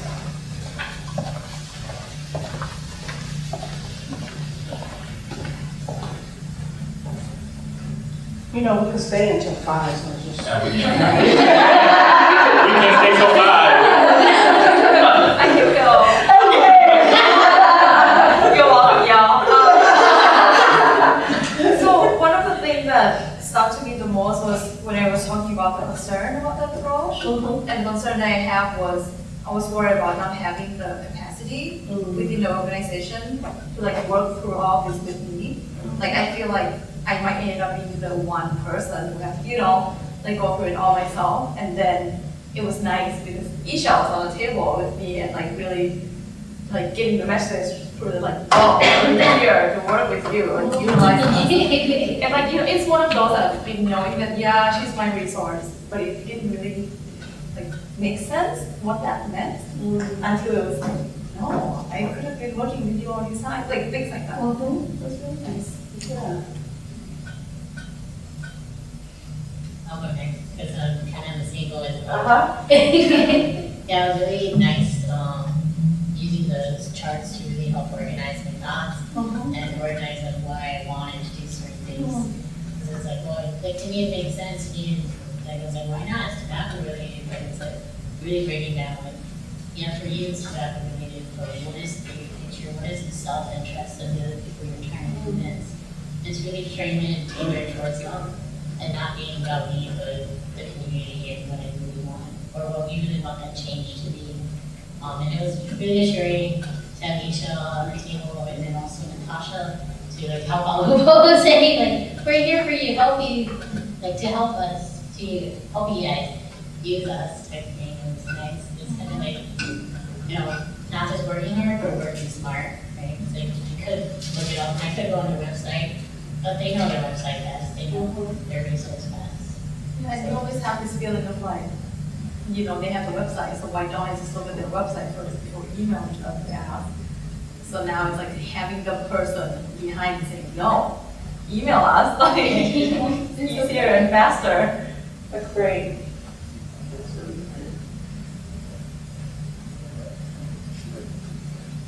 Stay till 5. Did you know that? You're on the table, I want to hear. Well, we have talked a lot about on our table about how like I'm available as a resource, and I understand that a lot of grantees might feel like, you know, they're the only staff person working in their organization. Sometimes they're brand new to tobacco, and they might not have a lot of context, history, know what's out there. So kind of just using me, you know, like that's what I'm here for, is for you, for the TFC grantees, for whatever is needed. And I'm not by myself, you know, I have an amazing team at ANSA who does this work all the time. So I might not have all the answers all the time, but I will get you the answer by asking someone else on the team for advice and stuff. So yeah, email me. Like, I love getting emails from grantees. I love going out and meeting grantees. Like, that's the best part of my job. We just finished with our team. Oh, good. I saw you doing it. Oh, okay. So sorry to go. So we had a good discussion, kind of laying out what we learned, and especially like pointing out decision makers and who we target and things like that. It was very helpful. She left, but she was like asking questions, and then the questions helped us get to know what the answer. So enjoyed that. For our team, we actually went around and introduced everyone and where they're from, because I realized that there's some newer staff, because of staff turnover, not everyone knows each other. So it was kind of good to have a little bit of a background context. So I guess just as someone who works with all of you, I'm just so happy for all of your participation, and I think what I really took from this too, from our discussion, is already some ideas from this group about how they can use what they learned today and moving forward. And they actually all said very specific things, which I'm so happy about, and how this can then feed into a lot of other future meetings and training. So I think there's definitely a desire to use a lot of the approaches today, and then also meet with other grantees to kind of talk about that. And just kind of moving forward and going about discussing the strategic planning model. I love that, because it gave me ideas on how to be a better planner and how to be able to get my thoughts more clear and focused and concise, especially when putting together this project that we're working on for Bridging. So I think it's fantastic. I have to say the strategic planning model has been being incredibly useful tool. And we've all, I think, seen so many different models. This one, sitting, working through it the way we did was incredibly useful, and I'm really excited to use it, think it through in all aspects of our work. So thank you for that. Hi, I look forward to going back and reflecting on upcoming work in cities that we're working in, and kind of looking at our list and filling in the chart, I'll just say what everyone else is saying, and hoping to keep each other's with that. Obviously, it's not a solitary activity, not at my computer, but also really being intentional and thinking through how that longer term of how to invest in people, and not just, I really like I said, just parachute in, get a policy done, and then move on, parachute to the next city. That's such an easy, it's not easy to do that either, but like just being a little more intentional in that like genuine long-term engagement is really good food for thought for moving forward. Yeah, well, I would agree with everybody.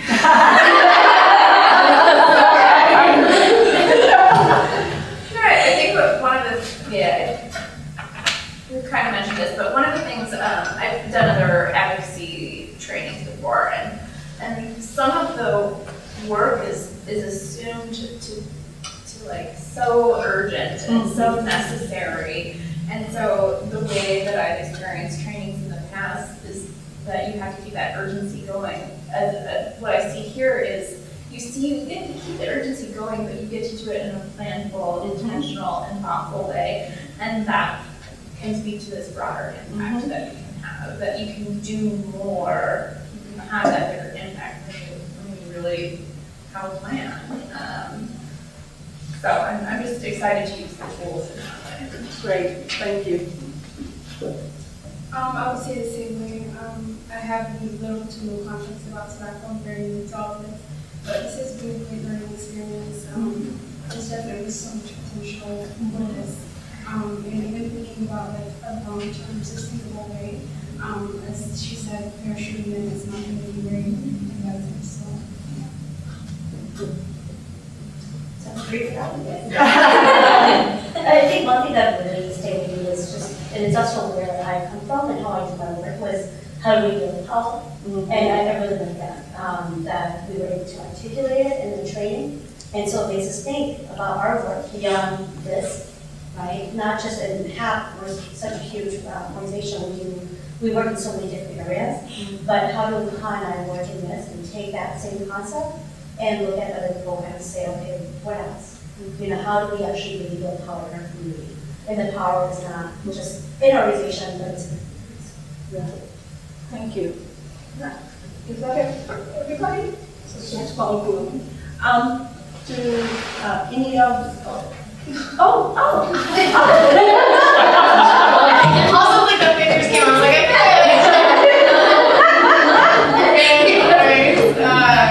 I guess the biggest thing for me was just like taking away, like you might have a really big idea or you might have a lot of things, but really being intentional. Are focusing on that one understanding, coming up with messaging and marketing to build those relationships. And kind of even in our group, I know that I've definitely seen faces that I've seen before, so like you have those relationships already building, but also like there's new people here, and it's like exciting to hear about what they're working on. And I mean, most of the time you always find common ground with someone. We're all in populations that are more vulnerable in some areas, especially with tobacco, so it's always really interesting how much you learn and benefit off of the collaborations that you make with these meetings, so it's been good. Yeah, that's great. So, I don't know, Christina, what? I have a question. Who are the providers again? Can you say what you do? The chief providers. Yeah, so I know. So I am the TFC, Policy Systems and Environmental Change tier provider from the Association for Non-Smokers. We provide resources, strategic guidance. So we kind of seen as the experts in tobacco, while the TFC grantees are seen as experts in their community. So how we can kind of help the grantees work on tobacco in their community. And then there's the Public Health Law Center, they provide all the legal guidance. And then there's the Bridge team that they will provide, maybe Angie, you want to have that? Bridge team will come in to support evaluation, communication strategies, and we're also doing a lot of the multimedia production aspect of it. So we plan to go into each agency to produce an AJ Plus video style to really highlight your tobacco work as a baseline visual data. So we'll follow up with the Native American teams, which we have not been able to That is interesting because I'm doing a video project for my team, but I can go into work. Anyone else? Is that it? There's also the American Lung Association that does similar work to what we do. They both have that. Yeah, so we kind of split up by geographic locations. Yeah, so answer, ALA, and then also ACAP. So your PSE kind of TA providers, ACAP. But you can also utilize Isha as well. So Genoa has also utilized her, and then also Rachel has also communicated good. She loves answer to me. Isha. Of course. So I did meet with Rachel, and I gave her the tobacco 101 lesson plan. Oh, okay, you were the Yeah, you can do a one-on-one. She's coming back in 2 weeks, so. Yeah, I talked to Sarah about that. I don't know what happened to Rachel. She quit. For No, she didn't. Thank you for that question. Yeah, because I didn't know, because all my grants say TA providers, and I'm like, okay, I'll work with what we have. Yeah. And I just want to add, oh, sorry, Dion. No, go ahead. Okay. There's a book right here that the Public Health Law Center put together, and it's called Tracking Tobacco Laws. I don't know if any of you guys have it, but it's just like a good introduction to kind of see like what laws there are in Minnesota. And so if you were, I don't know what stage you guys are at in the planning process, and that's not what the Public Health Law Center would help you with. It'd be something you might want to contact other TA providers about. But once you start doing that, you can look into this. And then again, I was just talking to Paul about this. Email us with questions about things that you want to do. So. I would just like to say, if that's okay, that I started out with a website, I had questioned something with the tobacco laws in Minnesota. I looked up on their website, and then I was so excited to have Natasha here. So I sat and brainstormed with her during one of the lunches. So thank you for that. So to help with fleshing out a piece of our work plan that we want to do, which I got the idea from you. So thank you for that. Well, thanks. No, and we enjoyed it. We do enjoy it. I don't know. I mean, I know that you work a lot with other TA providers, but everybody at the Public Health Law Center, in my personal opinion, is friendly, and right? Okay, we're friendly, and rest assured, we all care very much about the work that you guys are doing. We really, truly do. So no question is stupid. No question is too small. This is like the TA beauty contest. I just love it. It's amazing. Yeah, exactly. You guys are amazing. Ma, do you want to close it out, please? So I'm just gonna be quick because I know that you've had a long 3 days. So I just actually wanted to thank everyone here, to Bridge, to the Public Health Law Center, to Answer, to ALA, all of our TA providers for being so supportive and being here with us for the whole 3 days. I also really wanted to thank all of our trainers too for being so wonderful, for being so open to a lot of the questions that we had, for allowing us to challenge you and for you to challenge us as well in terms of how we do community organizing here. So I really appreciate everyone's participation, and that, and especially those of you who are still here for this third day. Like, know that you're definitely gonna get special treatment from me for your dedication. So definitely bonus points for that, and definitely pack some food. And I just want to say thank you to everyone so much, and have a safe trip home.